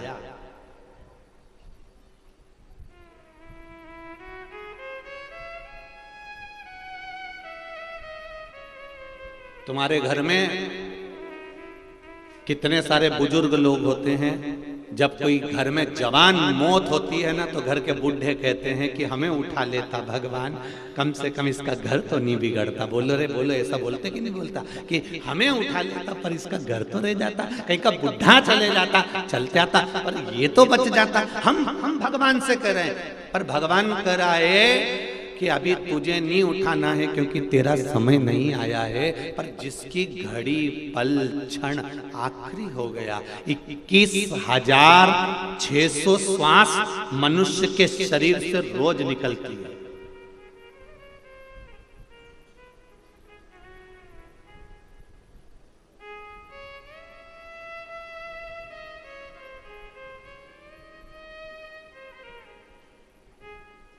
रोज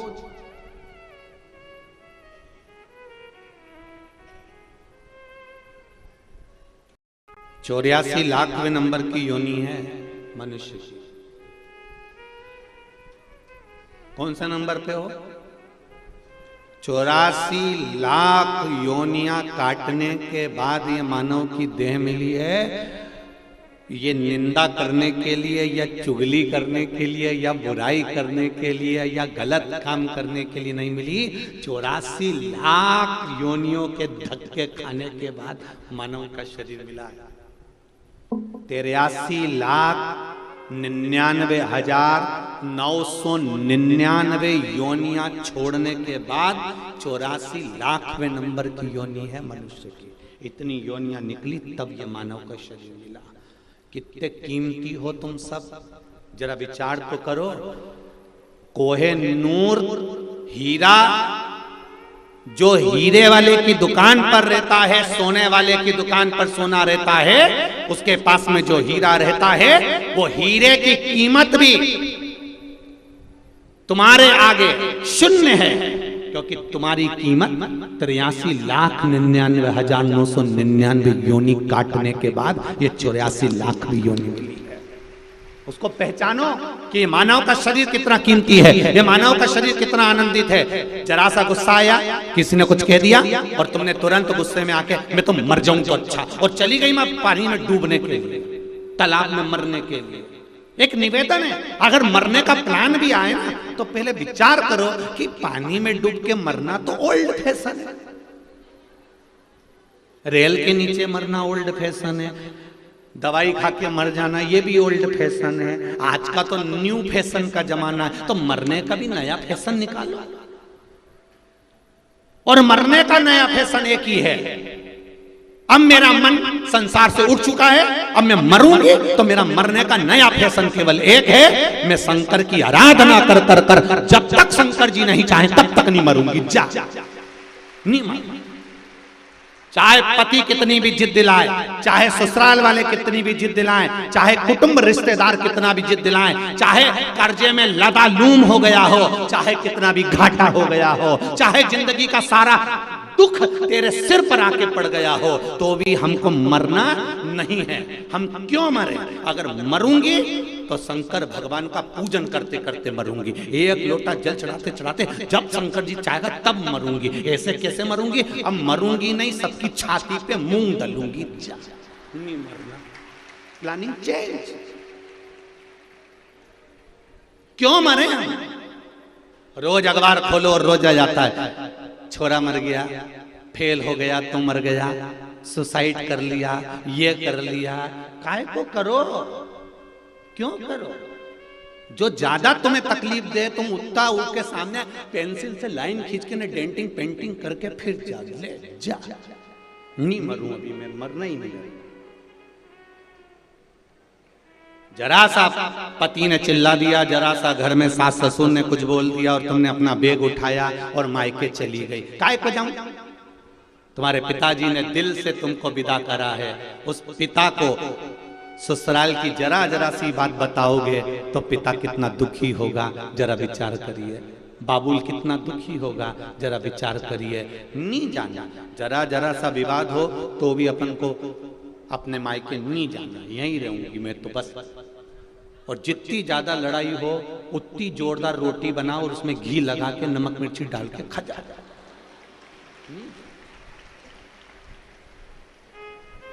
सास कहती रहे तो इनंग से सुनो, और इनंग कान में हेडफोन में सियोर वाला महाराज की कथा लगा लो, अपने को नहीं जाना। और सासुओं से भी निवेदन है, बहू अगर कुछ कह रही है तो सासुओं से निवेदन है, दोपहर में 1 बजे से कथा आती है, थोड़ा मन हल्का कर लिया करो कथा सुन के।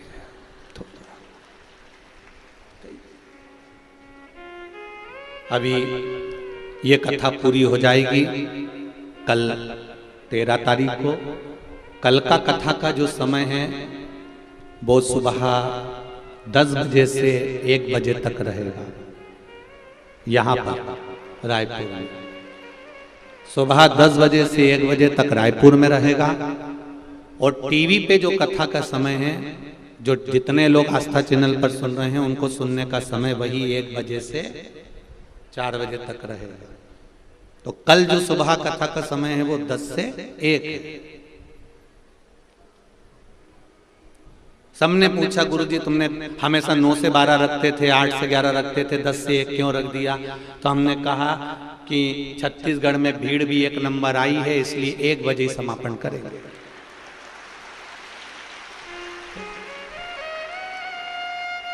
दस से 1 कथा का समय रहेगा।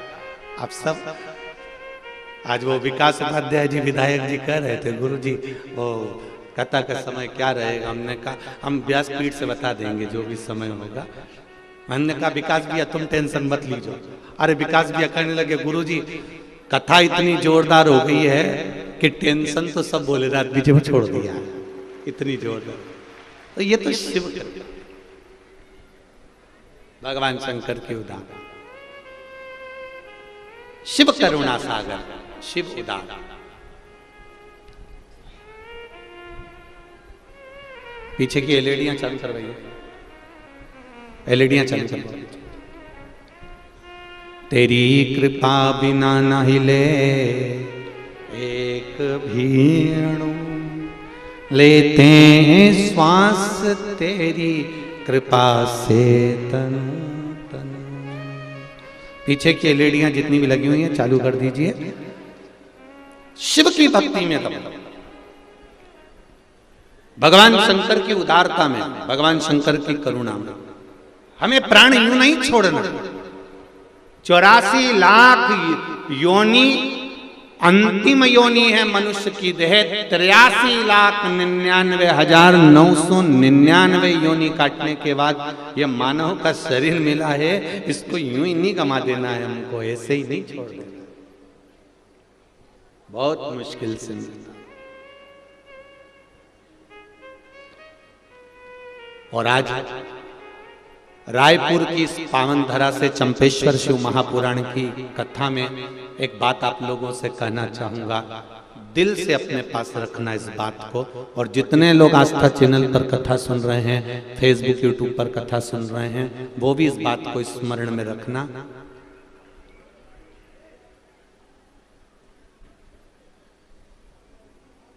जिसको आपने समय दिया, जिसको आपने समय दिया, परिवार, कुटुंब, कबीला, रिश्तेदार, नातेदार, दोस्त, मित्र, मोहल्ले वाले, परिवार वाले, जिसको तुमने समय दिया, तुम्हारे दुख की घड़ी में, तुम्हारे तकलीफ की घड़ी में, जब तुम्हारे ऊपर कोई बड़ा कष्ट आ जाएगा, तो जिसको तुमने समय दिया है ये तुम्हारा साथ देने वाले नहीं रहेंगे। पर एक बात याद रखना, जिसको तुमने समय नहीं दिया, अपनी दुकान पर बैठे रहे, अपने काम धंधे में लगे रहे, अपने व्यापार में लगे रहे, अपने कार्य में डूबे रहे, लैपटॉप चलाते रहे, मोबाइल चलाते रहे, पर 1 मिनट भी तुमने भोलेनाथ को नहीं दिया, पर तुम्हारी दुख की घड़ी में वो भोलेनाथ हर पल खड़ा मिलेगा, ये निश्चित। भले तुमने समय नहीं दिया, आपने अपने बच्चों को समय दिया, परिवार को समय दिया, कुटुंब को समय दिया, रिश्तेदारों को समय दिया, मोहल्ले वालों को समय दिया,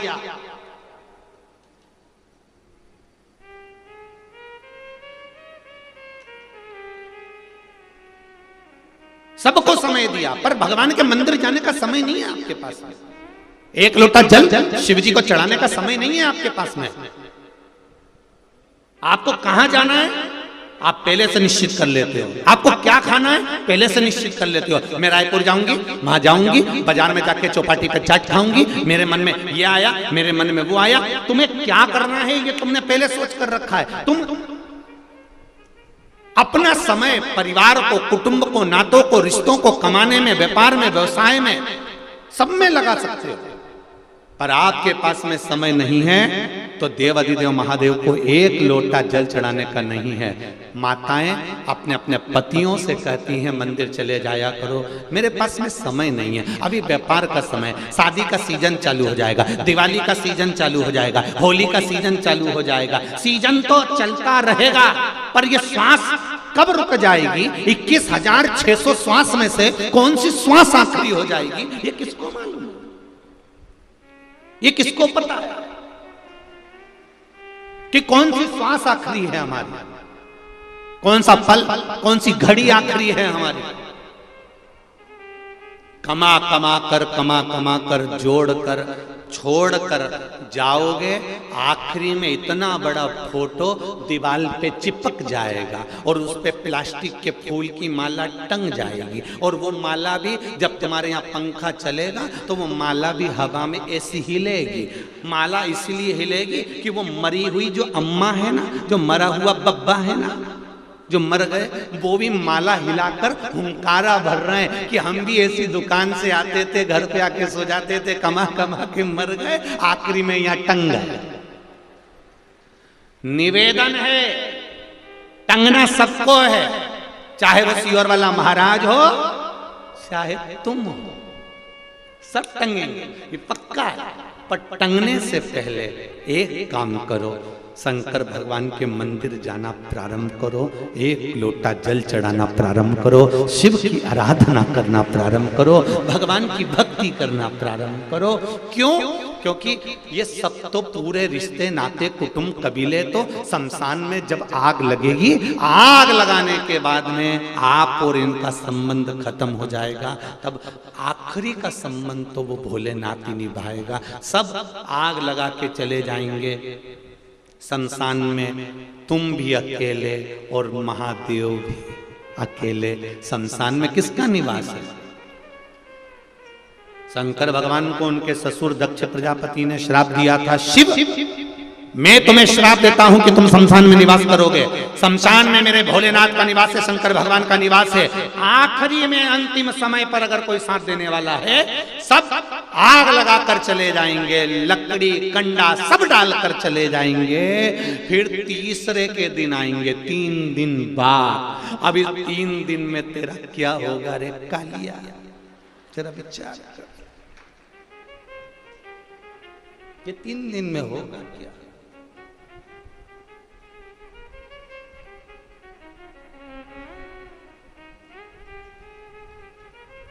एक जरा सा काकरोच आ जाता है तो माता, और जरा सा काकरोच आया तो चिल्लाए, और परिवार वाले आग लगा के तेरे को अकेला छोड़ के चले जाएंगे, तब क्या होगा? आखिरी में शंकर जी ही मिलेंगे और शिव जी कहेंगे कि और कमला कैसी है? कमला कहेगी प्रभु क्षमा कर दो, मैं मेरे घर के पास में मंदिर था, एक लोटा पानी लेके नहीं गई। शंकर जी भी कहेंगे चिंता मत कर, 3 दिन तक ठंडी नहीं होने दूंगा। और तीसरे के दिन परिवार वाले आए, उन्होंने देखा अभी तो गर्म पड़ी है, तब परिवार वाले भी पानी डाल डाल के हड्डियों को ठंडा कर रहे हैं, रात ठंडी कर रहे हैं, तब ठंडा। जब तन से उठेगी ज्वाला, कोई पास न आने वाला। जब तन से उठेगी ज्वाला, कोई पास न आने वाला। भक्तों की सुन के पुकार रे, तू नंदी लेकर आजा। मेरे दीन बंधु भगवान रे, नंदी पर चढ़ कर आजा।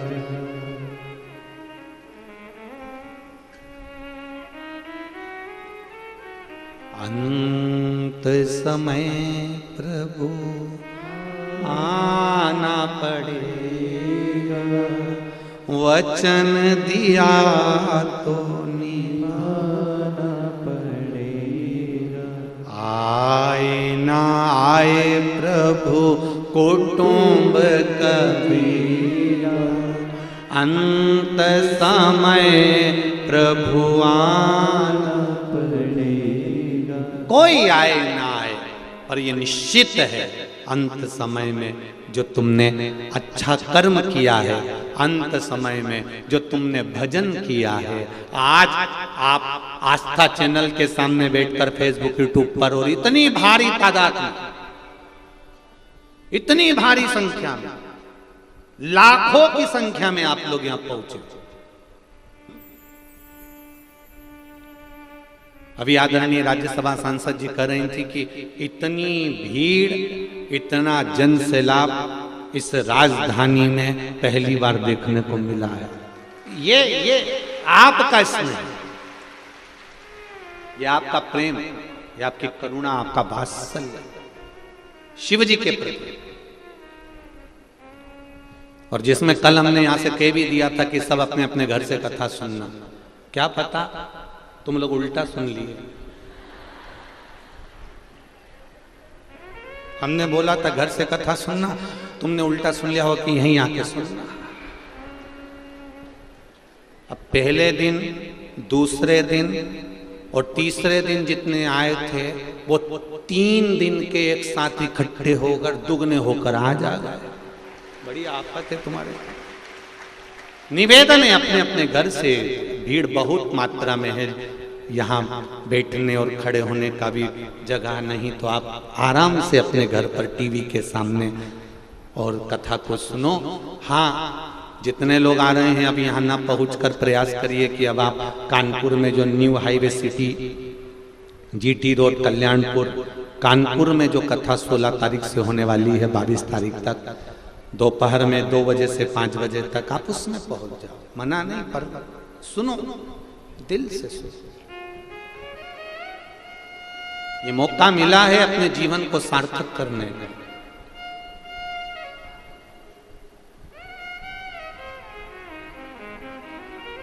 अपने जीवन को धन्य बनाने का मौका।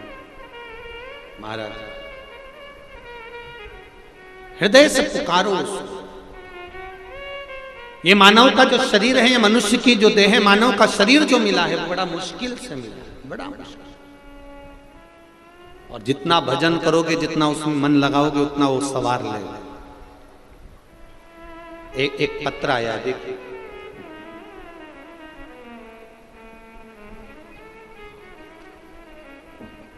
पत्र तो बहुत सारे हैं, पर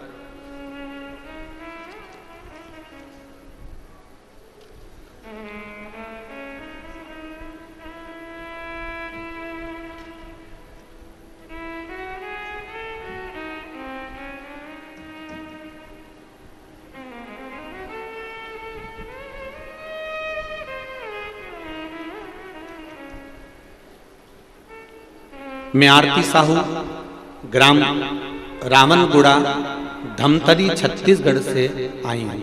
कहीं बैठी हो तो हाथ हिलाइएगा। आप ही हैं? दोनों हाथ हिला दो बेटा। श्री शिवाय नमस्तुभ्यम।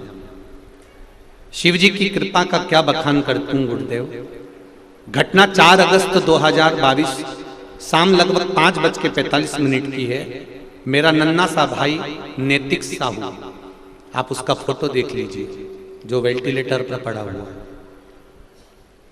जितने लोग भी टीवी पर देख रहे हैं, एलईडी पर देख रहे हैं या यहां बैठकर देख रहे हैं, मेरा भाई नैतिक साहू जो कि 3 वर्ष का है, पता नहीं कैसे तालाब में डूब गया। किसी को कोई खबर नहीं। वो तो शिव जी की असीम कृपा थी। जो खेत से लौट रहे पुरजनीन यदु नाम की एक महिला की नजर मेरे भाई पर पड़ी। देखा कि एक बच्चा ना जाने कब से औंधे मुंह पानी में तैर रहा है, पड़ा हुआ है। इसमें कोई अचेतता नहीं है, ये मर चुका है। घबराहट में बच्चे को पानी से बाहर निकालने की हिम्मत नहीं जुटा पाई तथा आनंद फानन में नजदीक के ही घर से एक युवक को बुला लाई और युवक भगवान राम साहू द्वारा मेरे भाई को अचेत अवस्था में पानी से बाहर निकाला गया। शरीर में कोई प्रतिक्रिया नहीं थी, क्योंकि उसको डूबे हुए आधा घंटा से ज्यादा हो चुका था। मातम सा छा गया पूरे परिवार में, रोने लगे सब।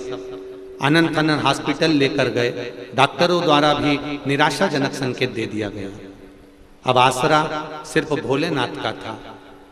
आपकी कथा निरंतर सुनी है, आज तक आपके सामने कभी नहीं आई, पर कथा टीवी पर सुनती रहे। मैंने पास के शिव मंदिर में जाकर श्री शिवाय नमस्तुभ्यम का महामृत्युंजय का मंत्र स्मरण करना प्रारंभ करा। शिव जी से जाकर कहा, भोलेनाथ एक भाई है, बचा लीजिए।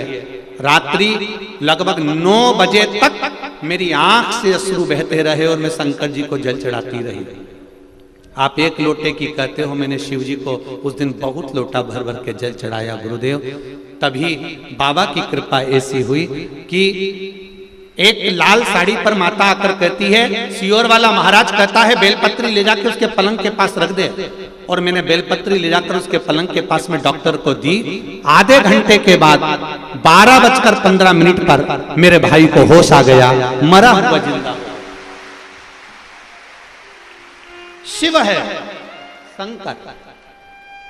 मेरे भाई का फोटो भजा है और मेरा भाई अब ठीक है। श्री शिवाय नमस्तुभ्यम बाबू बैठिए, हर हर महादेव। बैठिए बैठिए बैठिए विराजिए। श्री शिवाय नमस्तुभ्यम। शिव कृपा इसी को कहते हैं। भगवान शंकर की उदार करुणा, कृपा, दया।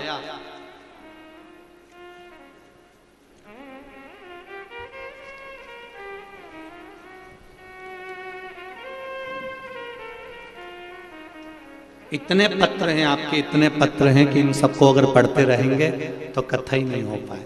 इतने आप लोगों के भाव जो शिवजी ने आपको दिया है। आपके पास सियोर वाला महाराज नहीं खड़ा था उस समय पर।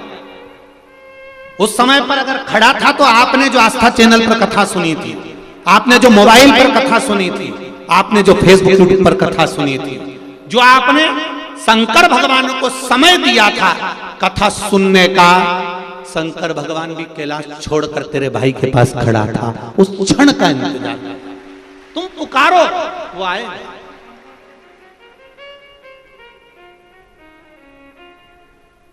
भक्ति में बल होना चाहिए।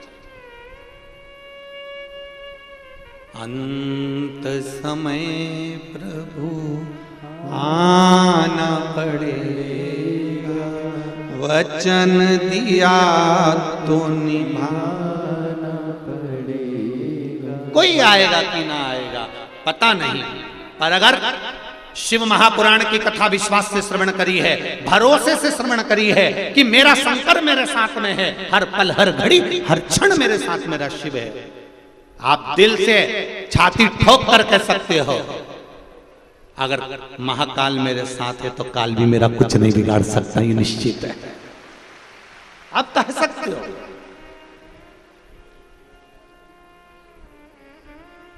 चित्त वृत्ति में शिव होना चाहिए महाराज। और जब आपकी चित्त वृत्ति में भगवान शंकर समाहित हो, हाँ, उसमें छल ना हो, उसमें कपट ना हो। तारकासुर के 3 बेटे थे, तारकाक्ष, विदुमाली और कमलाक्ष की। इन तीनों को ब्रह्मा जी ने वर प्रदान करा कि तुम मांगो, तुम्हें क्या चाहिए। ब्रह्मा जी से वर मांगा कि हमको मृत्यु ना आए, हमारी मौत ना आए, हम कभी मरे ना। ये कई बार असुरों ने, रावण ने भी यही मांगा था कि मैं मरूं नहीं, कंस ने भी मांगा था कि मैं मरूं नहीं, हिरण्यकशिपु ने भी यही मांगा था कि मैं मरूं नहीं, हिरण्याक्ष ने भी मांगा था मैं मरूं नहीं। जितने भी असुर हुए, राक्षस हुए, इन्होंने एक ही बात मांगी कि हम मरे ना।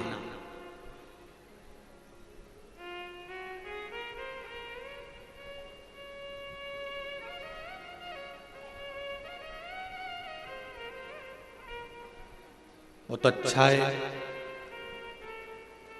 यमराज से किसी की रिश्तेदारी नहीं है।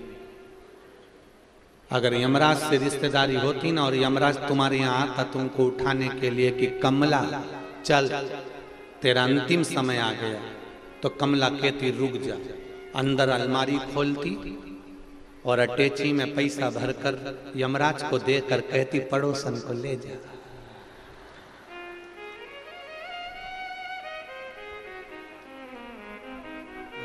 मौत से किसकी रिश्तेदारी है? आज हमारी कल तुम्हारी बारी है। मृत्यु तो मृत्यु है, यमराज से पहचान नहीं है।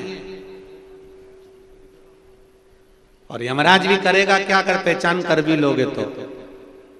यमराज का काम है, ब्रह्मा जी की लेखनी में लिख दिया कि तेरी मृत्यु होना है, तेरे को ये दुख आना है, तो यमराज को आकर उठाना पड़ेगा, दुख देना ही पड़ेगा। यमराज से रिश्तेदारी बनाकर कर भी क्या लोगे? रिश्तेदारी बनाना है तो महाकाल राजा से बनाओ, उसका नाम है महाकाल। काल भी उसके सामने आने से डरता है, डरता है।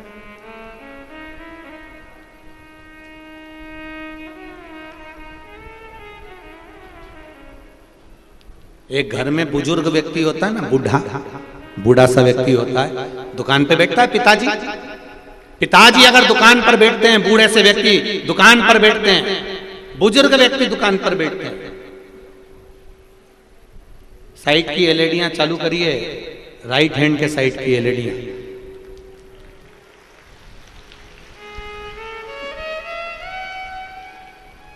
बूढ़ा सा व्यक्ति दुकान पर बैठता है ना, तो जो व्यक्ति को बेवकूफ बनाने के लिए आते हैं ना, वो ये देख कर आते हैं कि इसका पिताजी तो नहीं बैठा है। पिताजी बैठे होंगे तो वो बेवकूफ बन ही नहीं सकते।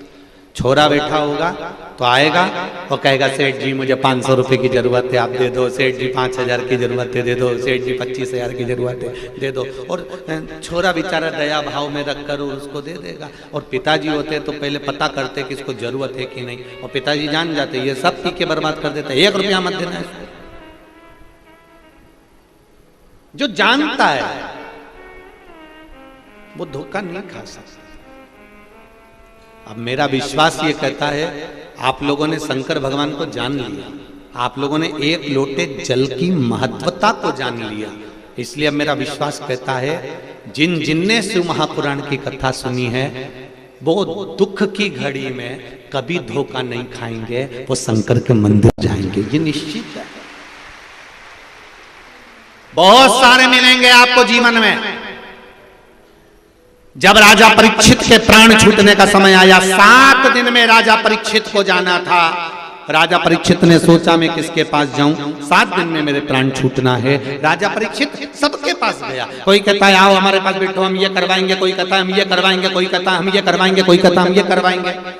आखिरी में सुखदेव जी महाराज मिले, और सुखदेव जी महाराज के पास में राजा परीक्षित गया, और राजा परीक्षित ने जाकर कहा प्रभु जी मेरे प्राण छूटेंगे, 7 दिन मिले हैं, तू क्यों चिंता करता है? 7 दिन बहुत होते हैं, बहुत होते हैं। कुछ मत कर, मैं तुझे भागवत कथा सुनाऊंगा, तू मेरे चरणों में बैठकर सुन ले।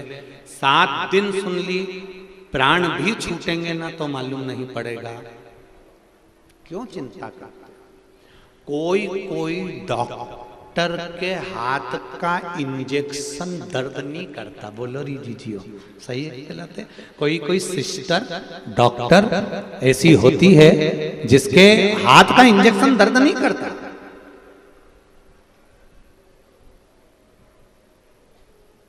कोई सिस्टर डॉक्टर ऐसी होती है। इसलिए तुम लोग जब इंजेक्शन लगवाने जाते हो तो पूछ लेते हो डॉक्टर साहब हैं क्या?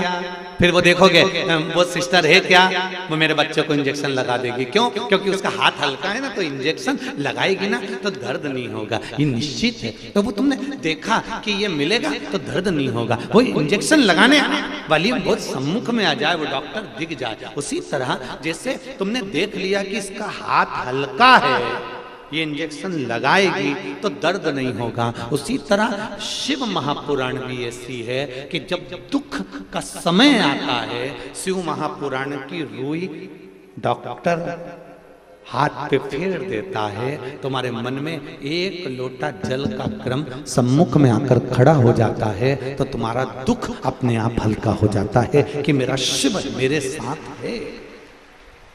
एक पत्र और देखते।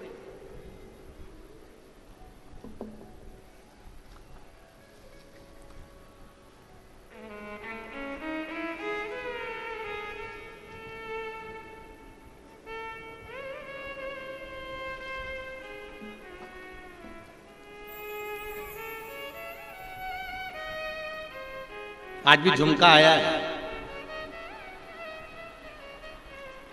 आज भी लटकाया है वो। आज परंतु इसके दाने मोटा मोटा है, कल का दाना पतरा पतरा था।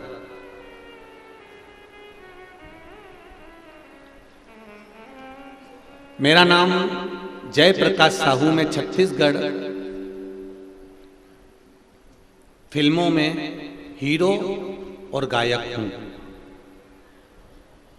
जय प्रकाश जी साहू कहीं बैठे हो तो हाथ जरूर हिलाइएगा, जहां कहीं भी बैठे हो। मैं छत्तीसगढ़ी फिल्मों में हीरो का काम करता हूं और गायक का काम करता हूं। डगनिया निवासी हूं, राजकुमार कॉलेज में काम करता हूं। गुरुजी, मेरी जीभ में एक छाला था जो 4 से 5 साल पुराना था। मैंने बहुत इलाज करवाया, डॉक्टर भी उस छाले को गलत बता रहे थे। लाखों रुपए खर्च कर दिए पर वो ठीक नहीं हुआ। आपके बताए अनुसार मेरी पत्नी के कहने पर पहली बार शिव जी के मंदिर गया, और ऐसा मंदिर आपने कहा था जो आपके नजदीक से भी अगर दूर हो तो ऐसे मंदिर में जाना जहां कोई नहीं जाता, उस मंदिर में मैं चला गया। पत्नी को साथ ले गया। कभी मैंने जिंदगी में कोई पूजा आरती नहीं करी थी और ना उस मंदिर में कोई जाता था। मैं पहली बार गया और मैंने भगवान शिव को, आप कहते हो कुंदकेश्वर महादेव का नाम लेकर शंकर भगवान को जल चढ़ाकर पीना। मैंने शिव जी को कुंदकेश्वर महादेव का नाम लेकर जल चढ़ाया। सुबह शाम दोनों समय उस मंदिर में जाने लगा। मेरा इच्छा मंदिर जाने की बढ़ गई और मैं उस मंदिर में नित्य जाने लगा।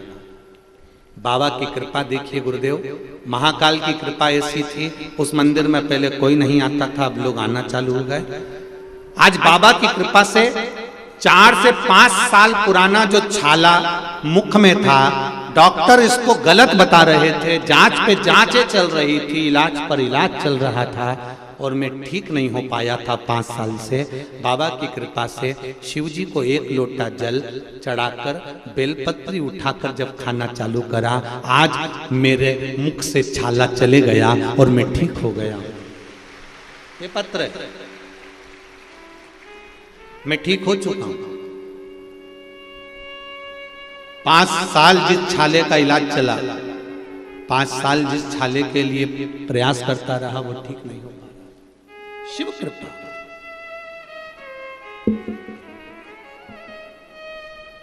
शंकर की उदारता, करुणा, वात्सल्य। अब कहो दिल से उसको, एक बार जब जीवन में अगर कष्ट आए ना तो शिव के मंदिर जाकर दिल से पुकारना, दिल से, मेरे बाबा, ओ मेरे बाबा, मेरे बाबा, मेरे शंभो, हे मेरे बाबा, हे मेरे कुबेरेश्वर महादेव, हे मेरे कुबेर भंडारी। बाबा, बहुत दुख है, चारों तरफ से कष्ट में घिरी हुई हूं बाबा। सारी दुनिया के लोग मुझे अपशब्द कह रहे हैं बाबा। सिर पर तकलीफ है का बोझ बहुत है बाबा। बाबा, तू मेरा बाबा है ना, और मैं तेरी बेटी हूं ना, मैं तेरा बेटा हूं ना बाबा। कोई नहीं संभाल रहा मेरे बाबा, एक बार हाथ पकड़ लो, संभाल लो ना बाबा। बस इतना कहकर जब दिल से जल चढ़ाओगे ना, निश्चित है संभाल लेगा, संभाल लेगा,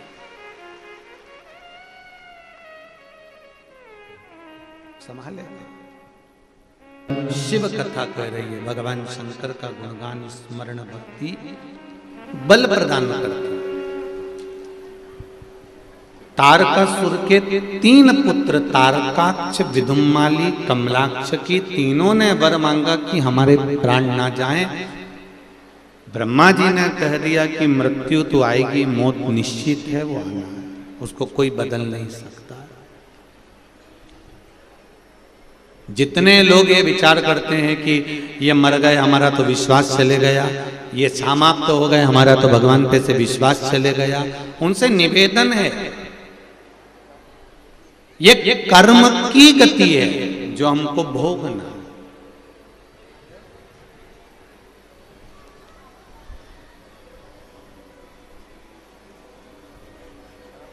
एक सहारा यदि भगवान छीन लेता है तो भगवान उसके लिए 2 या 4 सहारे कहीं ना कहीं से भेज देता है, निश्चित है। एक रास्ता अगर बंद करा तो दूसरा रास्ता परमात्मा चालू कर देता है। मांगो, ब्रह्मा जी के सामने कर रहे हैं तो ब्रह्मदेव ने कहा मरना तो पड़ेगा, तो उन्होंने कहा 3 पुरी का निर्माण कर दो, 3 नगर का निर्माण कर दो जहां हम निवास करें, हम तीनों मरे तो एक साथ मरे, ये हमको वर दीजिए।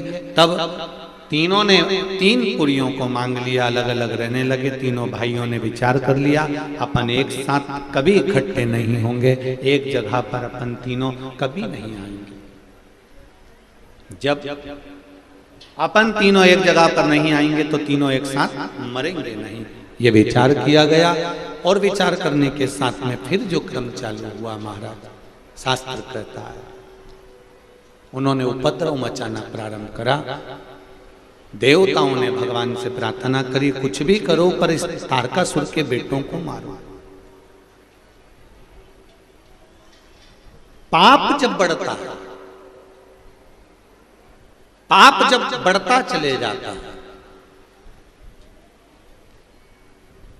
उस पाप को कम करने के लिए भगवान को कुछ ना कुछ लीला करना पड़ती। बहुत ध्यान दें, जब